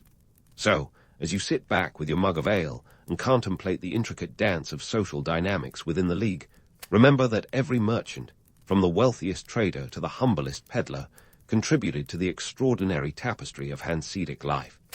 Each was a stitch in a larger narrative, a narrative that continues to captivate and intrigue us centuries later. And as the afternoon sun casts its golden glow over the docks of Lubeck, you know that tomorrow holds the promise of new challenges, new opportunities, and perhaps a few more myths waiting to be debunked. As the sun dips lower in the sky, casting a warm glow over the docks of Lubeck, let's sail into the world of technological marvels that kept the heart of the Hanseatic League beating. Spoiler alert, it wasn't magic or mythical sea monsters that powered these merchants' voyages, but good old-fashioned human ingenuity and a healthy dose of courage, or perhaps recklessness, depending on who you ask. First on our voyage of discovery is the Cog ship. Imagine a vessel that looks like a well-fed bathtub, but boasts the endurance of a marathon runner. These ships were the backbone of the League's trading empire, and their design was nothing short of revolutionary for the time. With their high sides, flat bottoms, and ample cargo space, cogs were the medieval equivalent of the 18-wheeler, sturdy, reliable, and capable of hauling an impressive load.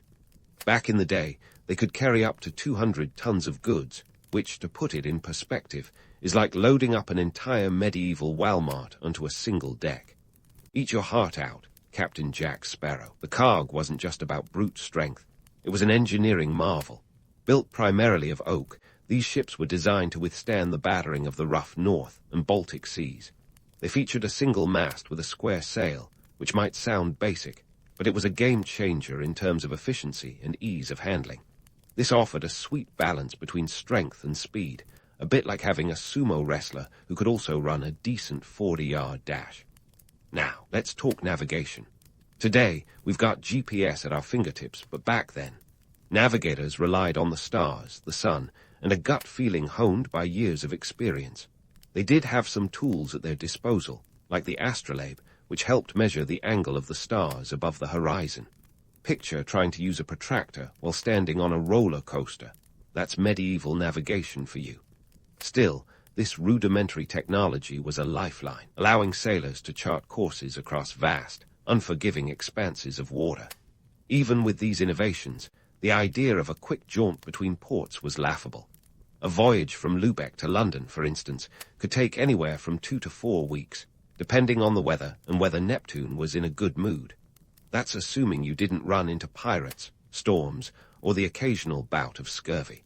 And don't get me started on the return trip, which could be even trickier thanks to the North Sea's mercurial temperament.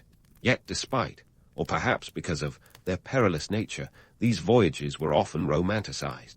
Tales of daring sea captains and intrepid merchants filled the taverns, painting a picture of adventure and heroism. But the reality was less glamorous. The sea was a cruel mistress, and many a ship met its end on the rocks, claimed by the depths with all hands lost. It was a dangerous game, and every merchant knew they were rolling the dice each time a ship left harbor. But it wasn't just the ships or the stars that made the League a force to be reckoned with. It was the economic impact of these technological advances. The ability to move large volumes of goods more efficiently meant lower costs and higher profits. It also allowed the Hanseatic League to dominate trade routes, outmaneuvering rivals who were still stuck with less efficient methods. The League's merchants could transport grain, timber, cloth, and countless other goods across vast distances, feeding the ever-hungry markets of Europe. This logistical prowess translated into real power. The League could dictate terms to cities and kingdoms, leveraging their control of vital trade routes to secure favorable deals and privileges. It was economic warfare, and the League was winning. They turned the wheels of commerce in their favor, becoming the indispensable middlemen of Northern Europe. And with power came influence, not just over trade, but over politics as well. But let's not forget the human element, the grit and determination of the merchants who braved these voyages, who navigated not just physical seas, but the treacherous waters of medieval commerce and politics. They were the unsung heroes, the architects of the League's success. Their stories, though often lost to history, were the true backbone of this trading empire. So, as you gaze upon the shimmering waters of Lübeck's harbor, remember that behind every ship's sail, every merchant's ledger, lies a tale of innovation and audacity. The Hanseatic League wasn't just a collection of merchants. It was a living, breathing organism fueled by human endeavor and technological prowess. And as the light fades, casting the city in shadow, you can almost hear the whispers of those who dared to dream big, who pushed the boundaries of what was possible, and who, in doing so, shaped the course of history. But don't get too comfortable. The story's not over yet. There are more myths to bust, more truths to uncover, and more adventures to explore. The Hanseatic League's legacy is vast, and we've only just begun to scratch the surface. So keep your sea legs steady, because there's a whole lot more to uncover in this saga of trade, technology, and tenacity. As you stand on the edge of Lübeck's bustling harbor, the sun dipping below the horizon like a slow-moving cargo ship, it's time to reflect on the Hanseatic League's twilight years. Spoiler alert, it wasn't a graceful bow-out with a standing ovation. More like an aging rock band struggling to keep up with the new kids on the block, those pesky emerging nation-states with their shiny new trade routes. Let's dive into the nitty-gritty. The Hanseatic League, that medieval titan of trade, began to falter under the weight of its own success and the shifting sands of global commerce. By the 16th century, the League was feeling the heat from centralized nation-states like England, France, and the newly unified Spain. These nations were the rock stars of their day, and they were hogging the spotlight with their flashy new economies. Picture this. The world was changing, and fast. The discovery of the New World in 1492, hello, Columbus, and the opening of new trade routes to Asia via the Cape of Good Hope were like the latest blockbuster movie, drawing crowds away from the medieval rerun that was the Hanseatic League. Suddenly, the spice trade didn't mean trekking all the way to Novgorod. It meant sailing to the Indies, where the spices were fresher and the profits juicier. Internally, the League was a hot mess of squabbling cities, each with their own agendas. Lübeck, Bremen, Hamburg might have been the original dream team, but by the 16th century, they were more like frenemies at a high-stakes poker game. The aforementioned Wendish cities, the League's powerhouses, were constantly at odds with the rest of the members. It was like a medieval reality show, complete with alliances, backstabbing, and the occasional economic embargo instead of a dramatic rose ceremony. Here's a fun fact for your next trivia night. By the mid-1500s, only about 70 cities were actively participating in the League's activities, down from the over 200 at its peak. That's a drop steeper than a cargo ship's gangplank. And why the decline? partly because the League's decision-making process was akin to herding cats. Each city had its own priorities, and the consensus was a rare beast indeed. It was like trying to organize a potluck where everyone insists on bringing the same dish. No one's happy, and the buffet is a disaster. Externally, the rise of the centralized state was like a well-placed iceberg to the League's Titanic. The League, once able to negotiate treaties and impose embargoes with the best of them, now found itself outgunned and outmaneuvered. England and the Netherlands, in particular, were like the cool kids who'd suddenly decided they didn't need the League's approval to throw a party. Thank you very much. The Treaty of Utrecht in 1474 may have been a big win for the League, but by the late 16th century, those privileges were as outdated as a medieval map. And let's not forget the technological arms race. Those cogs, once the darlings of the seas, were quickly outclassed by sleeker, faster ships like the caravel and the galleon. These new vessels were the Ferraris to the cog's reliable but clunky minivan. They could sail further, faster, and carry more cargo, a game-changer in the high-stakes world of global trade. Yet, here's where the romantic myths often get it wrong. The decline of the Hanseatic League wasn't some peaceful fade into obscurity. It was a battlefield of economic and political skirmishes, with cities like Hamburg and Bremen fighting tooth and nail to maintain their relevance. It was a messy, cutthroat end to a once mighty coalition. The League's final General Assembly in 1669 was less of a grand finale and more of a last-ditch effort to delay the inevitable. But don't let the decline overshadow the League's legacy. The Hanseatic League may have been down for the count, but its influence was far from extinguished. Its legacy can be seen in the modern European Union, a testament to the power of economic cooperation and mutual benefit. The League set the stage for trade networks that would later become the backbone of the modern economy.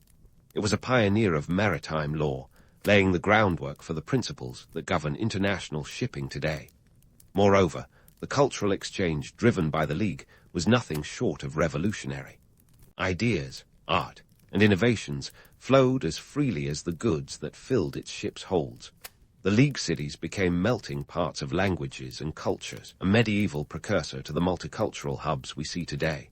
So, as you stroll away from Lübeck's docks, the evening air cooling the last vestiges of the day's hustle, take a moment to appreciate the dual nature of the Hanseatic League.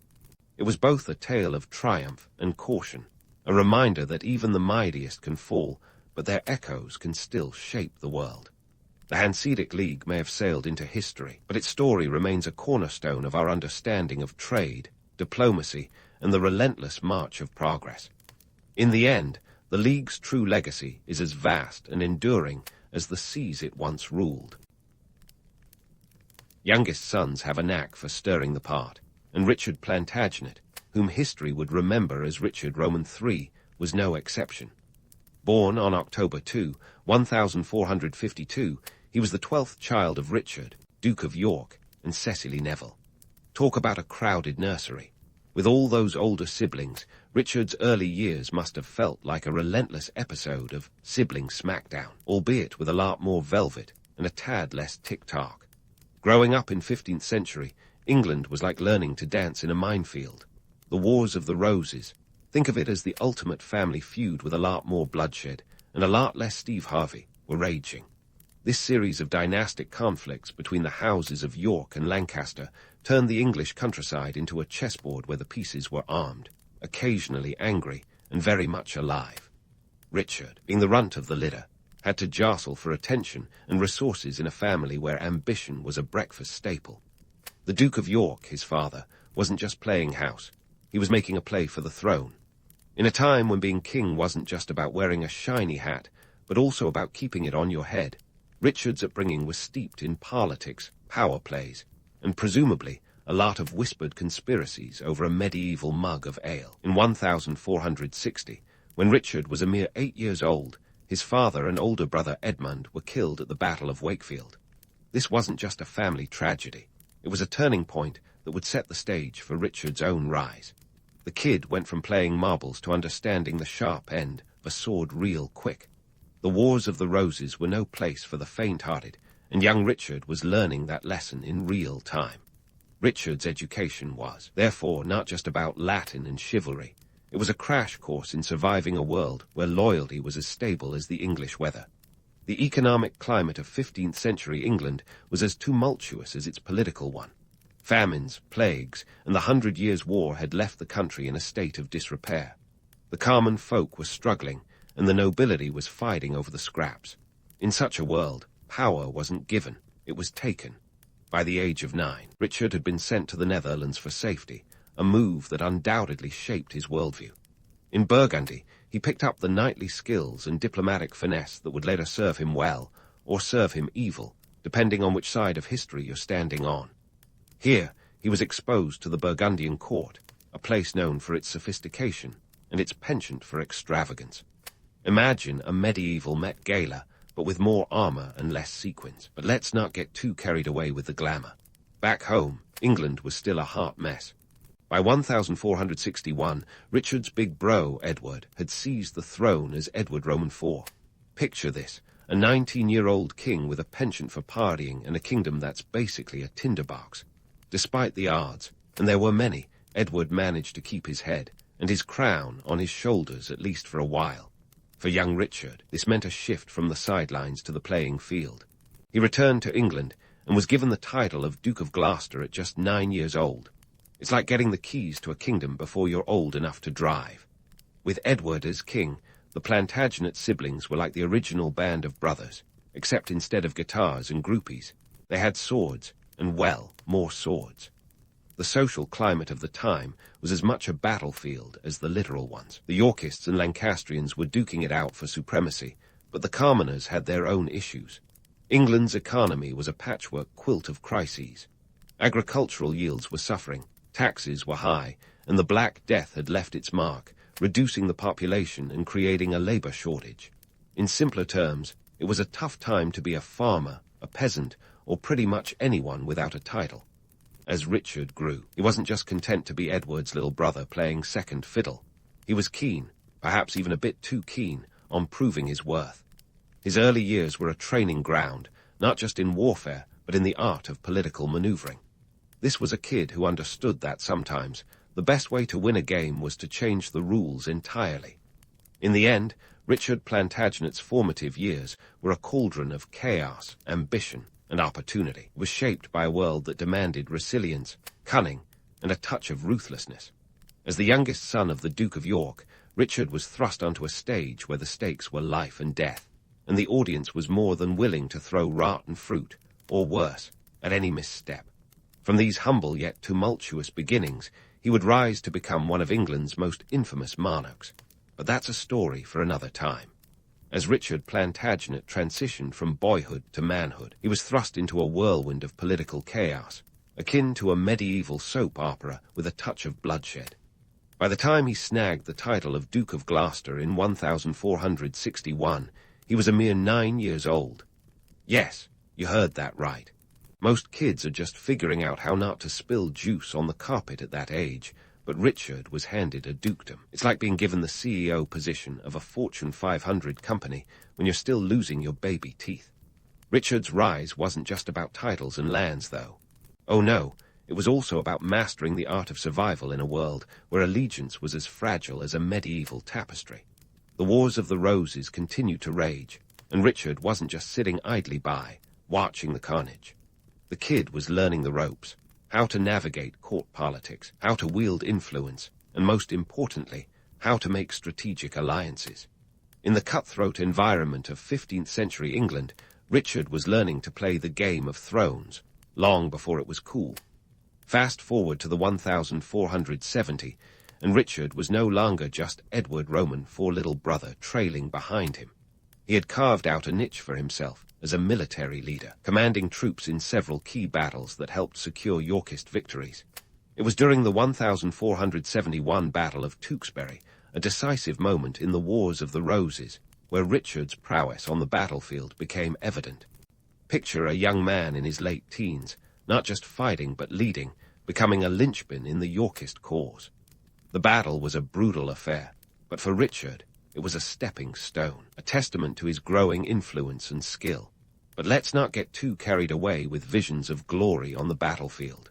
Richard's real talent lay in his political maneuverings, where he displayed a knack for turning the tables in his favor. Think of him as a chess grandmaster, but with more armor and fewer pawns, unless you count the occasional noble. As Duke of Gloucester, Richard amassed considerable lands and wealth, a feat akin to playing medieval Monopoly with real castles and estates. He was granted vast estates in the north of England, solidifying his power base. Richard knew that in a world where power was often measured by the land you controlled, owning prime real estate was half the battle. Speaking of strategic moves, Richard's marriage to Anne Neville in 1472 was nothing short of a masterstroke. Anne was the daughter of Richard Neville, the infamous Earl of Warwick, known as the Kingmaker. The union was a mix of love, ambition, and a dash of opportunism. Let's face it, in the world of medieval politics, a good marriage was worth its weight in gold, literally. Anne herself was no stranger to the game, having been previously married to Edward of Westminster, Prince of Wales, until his untimely death at Tewkesbury. The marriage brought Richard not only a valuable ally, but also a substantial inheritance, including lands that were formerly in the hands of the Lancastrians. The power-couple dynamics of Richard and Anne were something to behold. Together, they wielded significant influence, both in the north and at court. Anne was no passive figurehead. She was a shrewd operator in her own right. The pair knew how to work the system, navigating the treacherous waters of English politics with the nimbleness of a couple performing a high-stakes dance. They knew that in a world where the line between friend and foe was often blurred, it paid to keep your friends close and your enemies closer. But let's not romanticize it too much. The marriage, like many of its time, was as much a business deal as it was a union of hearts. Richard and Anne were players in a high-stakes game, where every move counted and the cost of failure was often fatal. It's ironic, really. While they were busy amassing power, the common folk were just trying to keep bread on the table. In the grand scheme of things, the struggles of the peasantry seemed a world away from the sumptuous halls of court. Yet the economic realities of the time were harsh. England's economy was recovering from the devastation of the 100 Years' War, with trade routes being rebuilt and markets slowly regaining strength. The couple's estates in the north became a hub of economic activity, providing stability and income. But let's hit pause on the economics lesson for a moment. Richard wasn't just a number cruncher or land grabber. He was a man who understood the power of perception. He knew that to rule effectively, one had to command respect, and when necessary, fear. His reputation as a just but firm lord in the north was both a blessing and a curse. It kept his vassals in line and his enemies at bay, but also painted him as a figure to be reckoned with, a double-edged sword if ever there was one. As Richard's influence grew, so did the whispers and rumors. After all, what's a medieval court without a bit of scandal and intrigue? His rise to power was not without its detractors, many of whom viewed him with suspicion. Some saw him as overly ambitious, a man who would stop at nothing to achieve his goals. Others saw him as a necessary force, a stabilizing factor in an otherwise chaotic realm. The truth, as always, lay somewhere in between. In the end, Richard's ascent was a testament to his ability to adapt and thrive in a world that was anything but forgiving. His marriage to Anne Neville was a brilliant move, solidifying his position and giving him the resources he needed to make a play for even greater power. Yet, as with all things in history, Richard's story was far from over. The path ahead was littered with challenges and intrigue, and whether he would emerge as hero or villain was a matter of perspective, and perhaps a tale for another day. But for now, let's bask in the glory of his rise, a testament to his cunning, ambition, and a touch of ruthlessness. Richard's rise was like watching a medieval soap opera unfold, only with more plot twists and fewer commercial breaks. As the 1480s dawned, Richard was poised on the brink of his greatest gamble yet. And no, it wasn't the medieval equivalent of day trading. In April 1483, his brother, Edward Roman IV, kicked the bucket rather unexpectedly, leaving behind a kingdom, a family, and a whole lot of chaos. Edward's son, the 12-year-old Edward V, was next in line. But here's where things start to resemble a Shakespearean drama, minus the soliloquies in iambic pentameter. Richard was named Lord Protector, which was essentially a fancy title for the guy who keeps the kingdom from falling apart until the kid grows up. Now, if you think Richard was planning to play the doting uncle, think again. This was a time when trust was as rare as a snowstorm in July, and everyone had their own agenda. Richard knew he had to act fast, and his first move was to intercept young Edward V as he travelled to London. Richard's intentions? Well, let's just say they were murkier than the Thames on a good day. Enter the infamous princes in the Tower mystery. Richard had young Edward and his little brother, Richard of Shrewsbury, escorted to the Tower of London, ostensibly for their protection. It sounds as caring as wrapping someone in bubble wrap before a roller coaster ride, right? But here's where the plot thickens. The boys were never seen outside the tower again, a fact that has kept conspiracy theorists and historians busy for over 5 centuries. Did Richard have them killed? Were they spirited away to some far-off place? Or did they simply vanish into the annals of history, swallowed by the shadows of political intrigue? Now, for those of you who love a good whodunit, this is the holy grail of unsolved mysteries. Theories abound, ranging from the plausible to the downright bizarre. Some say Richard ordered their murder to solidify his claim to the throne, a move straight out of the Machiavellian playbook. Others suggest that Henry Stafford, the Duke of Buckingham, or even Henry Tudor had a hand in their disappearance. But without a shred of concrete evidence, the truth remains as elusive as a ghost in a fog. Meanwhile, Richard didn't waste any time. He declared Edward Roman for marriage to Elizabeth Woodville invalid, thus rendering their offspring illegitimate. Talk about rewriting history. With the boys conveniently out of the picture, Richard was crowned King Richard Roman III on July 6, 1483. And just like that, the man who had been the power behind the throne was now perched upon it himself. Richard's coronation was a lavish affair, costing a whopping £800, a princely sum back then, enough to feed several villages for a year. But Richard's reign was anything but smooth sailing. The public relations nightmare following the prince's disappearance was like a medieval version of a Twitter storm, only with pamphlets and gossip instead of hashtags. Richard's image took a nosedive, with whispers of his ruthlessness spreading faster than the Black Death. He was painted as a hunchbacked villain, a portrayal immortalized by Shakespeare, who wasn't exactly writing history books. Yet, was Richard truly the monster history has made him out to be, or was he merely a product of his time, a man maneuvering through the treacherous waters of medieval politics? Some argue that Richard was actually a progressive ruler, enacting laws that protected the rights of the accused and promoted fair trading practices. Under his rule, the Court of Requests was established to allow poor people access to legal redress, an early nod to social justice, if you will. Economically, Richard's reign saw stability in the north, where he had a solid power base. He continued to foster trade, especially with the Low Countries, which kept the coffers from running dry. However, his southern support was shakier than a rickety bridge, and the nobility was split on their loyalties. The common folk, meanwhile, were mostly concerned with keeping their heads above water in a time when the average lifespan barely hit 40 and the threat of war was ever present. As Richard grappled with ruling a divided kingdom, a new threat emerged from across the Channel: Henry Tudor. Henry, with his tenuous claim to the throne, was biding his time, gathering support from disgruntled nobles and exiled Lancastrians. He was the antithesis of Richard, promising change and hope to those disillusioned by Yorkist rule.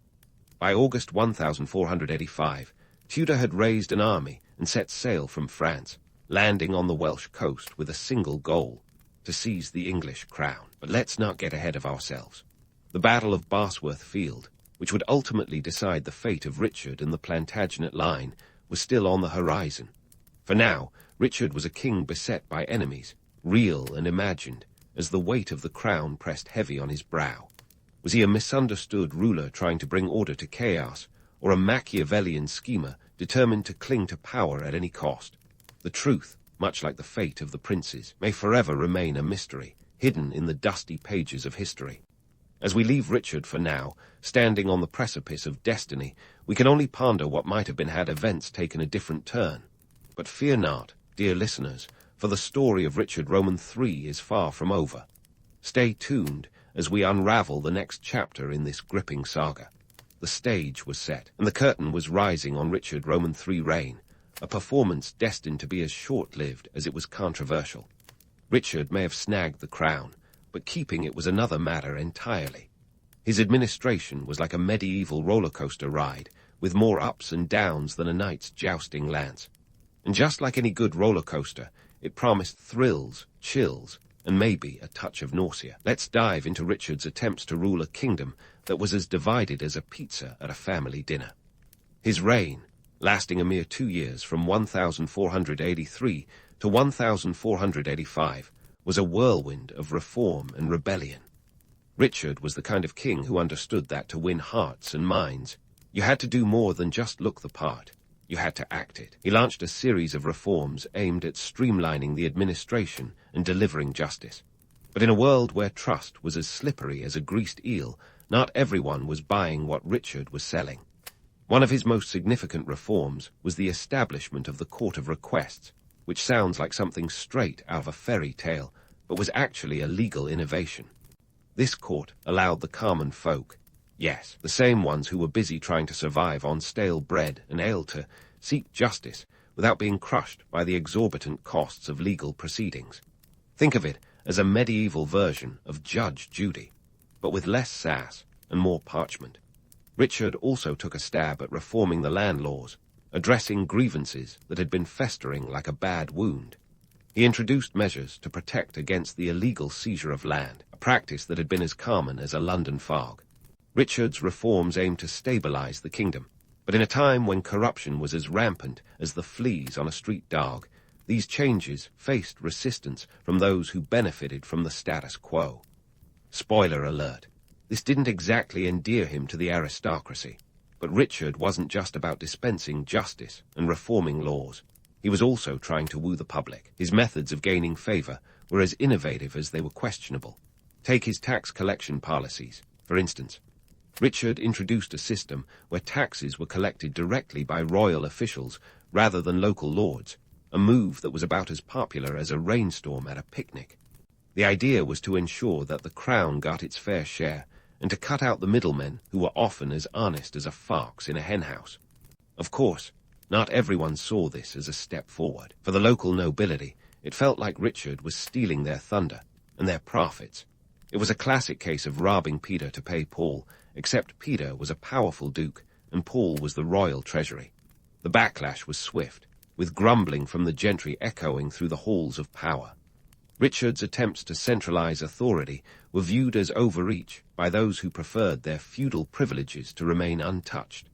Now, let's take a look at Richard's economic policies. Despite the chaos and the looming threat of rebellion, the king attempted to foster trade relationships with the Low Countries, ensuring that England's economy didn't go the way of the dodo. By encouraging trade, Richard was trying to keep the kingdom's coffers from running dry. But, as with many things in Richard's reign, his efforts were a mixed bag. While trade routes were cautiously optimistic, the domestic economy was still reeling from past wars and plagues. And speaking of plagues, let's not forget the public health issues of the time.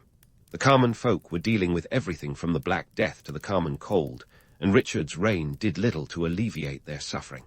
While reforms were all well and good, they didn't put food on the table or cure the illnesses that ravaged the land. The average peasant was more concerned with surviving another day than with the intricacies of royal policy. Richard's reign was a balancing act, a tightrope walk over a pit of political vipers. While some of his reforms were hailed as progressive, others were seen as self-serving. The noble class, in particular, viewed Richard with a mix of suspicion and disdain. To them, he was a usurper, a man who had taken the throne through cunning rather than divine right. And let's be honest, in a world where bloodlines mattered more than merit, that was a cardinal sin. As Richard attempted to consolidate his power, whispers of rebellion began to stir. Enter Henry Tudor, the exiled noble with a claim to the throne that was as flimsy as a paper crown. Yet, in a time when dissatisfaction was brewing like a storm cloud, Henry's promise of change was enough to rally support. Richard's reign may have been short, but it was anything but uneventful. His attempts to bring order to a kingdom in chaos were commendable, but they were ultimately overshadowed by the spectre of the princes in the Tower and the looming threat of civil war. Richard Roman III rule was a paradox, a mix of enlightenment and tyranny, progress and regression. Was he a reformer trying to drag a medieval kingdom into the light, or a Machiavellian schemer playing a dangerous game of thrones? The truth as always, lay in the eye of the beholder. As Richard's story unfolds, we find a king caught between the past and the future, a man whose legacy is as contested as the crown he wore. Stay tuned as we delve deeper into the saga of Richard Roman III, where every twist and turn reveals a new facet of this enigmatic ruler. As the stage was set for the final act of Richard Roman III's tumultuous reign, the kingdom was a powder keg waiting to explode. The year was 1485, and Richard's grip on the English throne was about as secure as a house of cards in a hurricane. His reforms, while progressive on paper, hadn't exactly won over the hearts of a populace tired of political backflips and the ever-looming shadow of civil strife. Enter Henry Tudor, the underdog with a questionable claim to the throne, but a talent for rallying support, like an expert conductor leading an orchestra of discontent. Henry wasn't your typical noble hero. His lineage was as tangled as a medieval ball of yarn.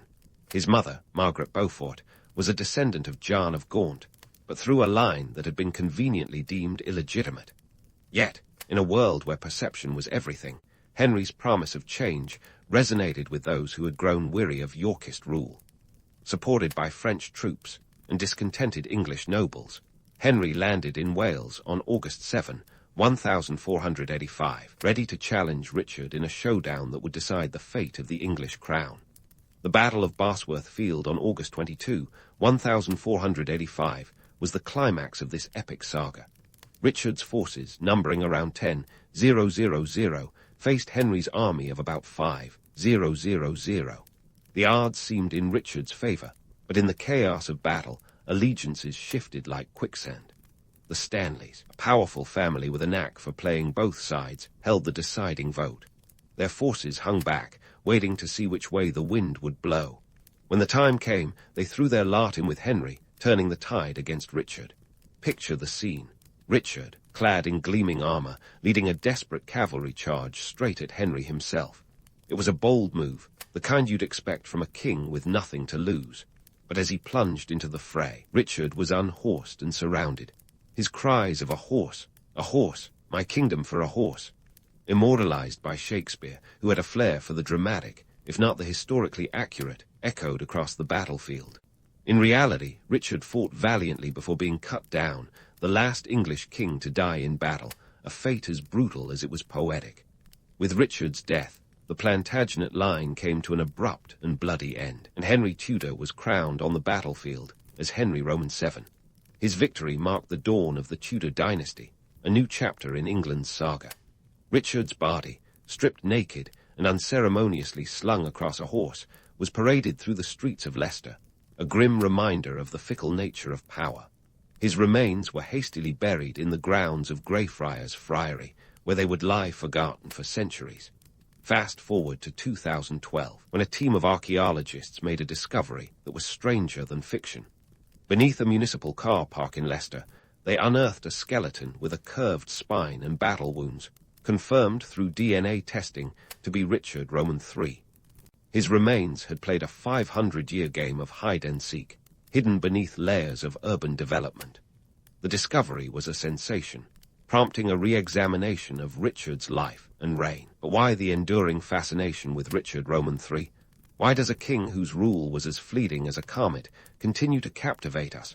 Much of it, of course, can be laid at the feet of William Shakespeare. The bard's portrayal of Richard as a malevolent hunchback has colored popular perception for centuries. In reality, Richard's scoliosis was severe, but didn't leave him the twisted villain of stage lore. Yet, the power of Shakespeare's narrative is undeniable. It's a story where the lines between hero and villain, truth and fiction, blur like ink on a rain-soaked page. Richard's legacy is a masterclass in historical spin. On one hand, you have the villainous usurper, a man who clawed his way to power through murky means and met a fittingly dramatic end.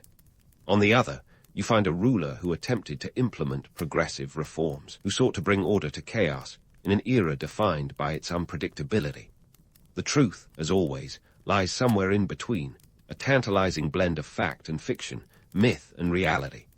Economically, Richard's reign was a blip, yet his policies hinted at a forward-thinking approach that could have reshaped the kingdom had he been afforded more time.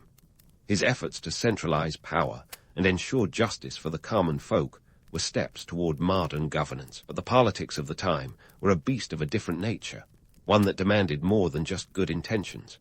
As we reflect on Richard Roman III, it's clear that his story is a mirror, reflecting the complexities of power, ambition, and human nature.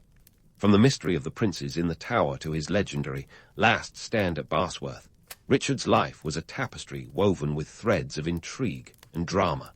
His tale reminds us that history is written by the victors, but the shadows of the past are never truly erased.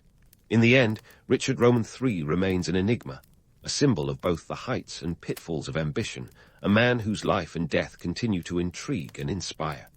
And there you have it, the rise and fall of Richard Roman III, a king whose brief reign left an indelible mark on history, a legacy as complex and multifaceted as the man himself. From throne to car park, his journey is a testament to the enduring power of history to captivate, challenge, and enlighten. So, whether you're a history buff or a casual listener, remember that the stories of the past are never truly over. They linger, whispering through the corridors of time, waiting for us to discover and rediscover them anew.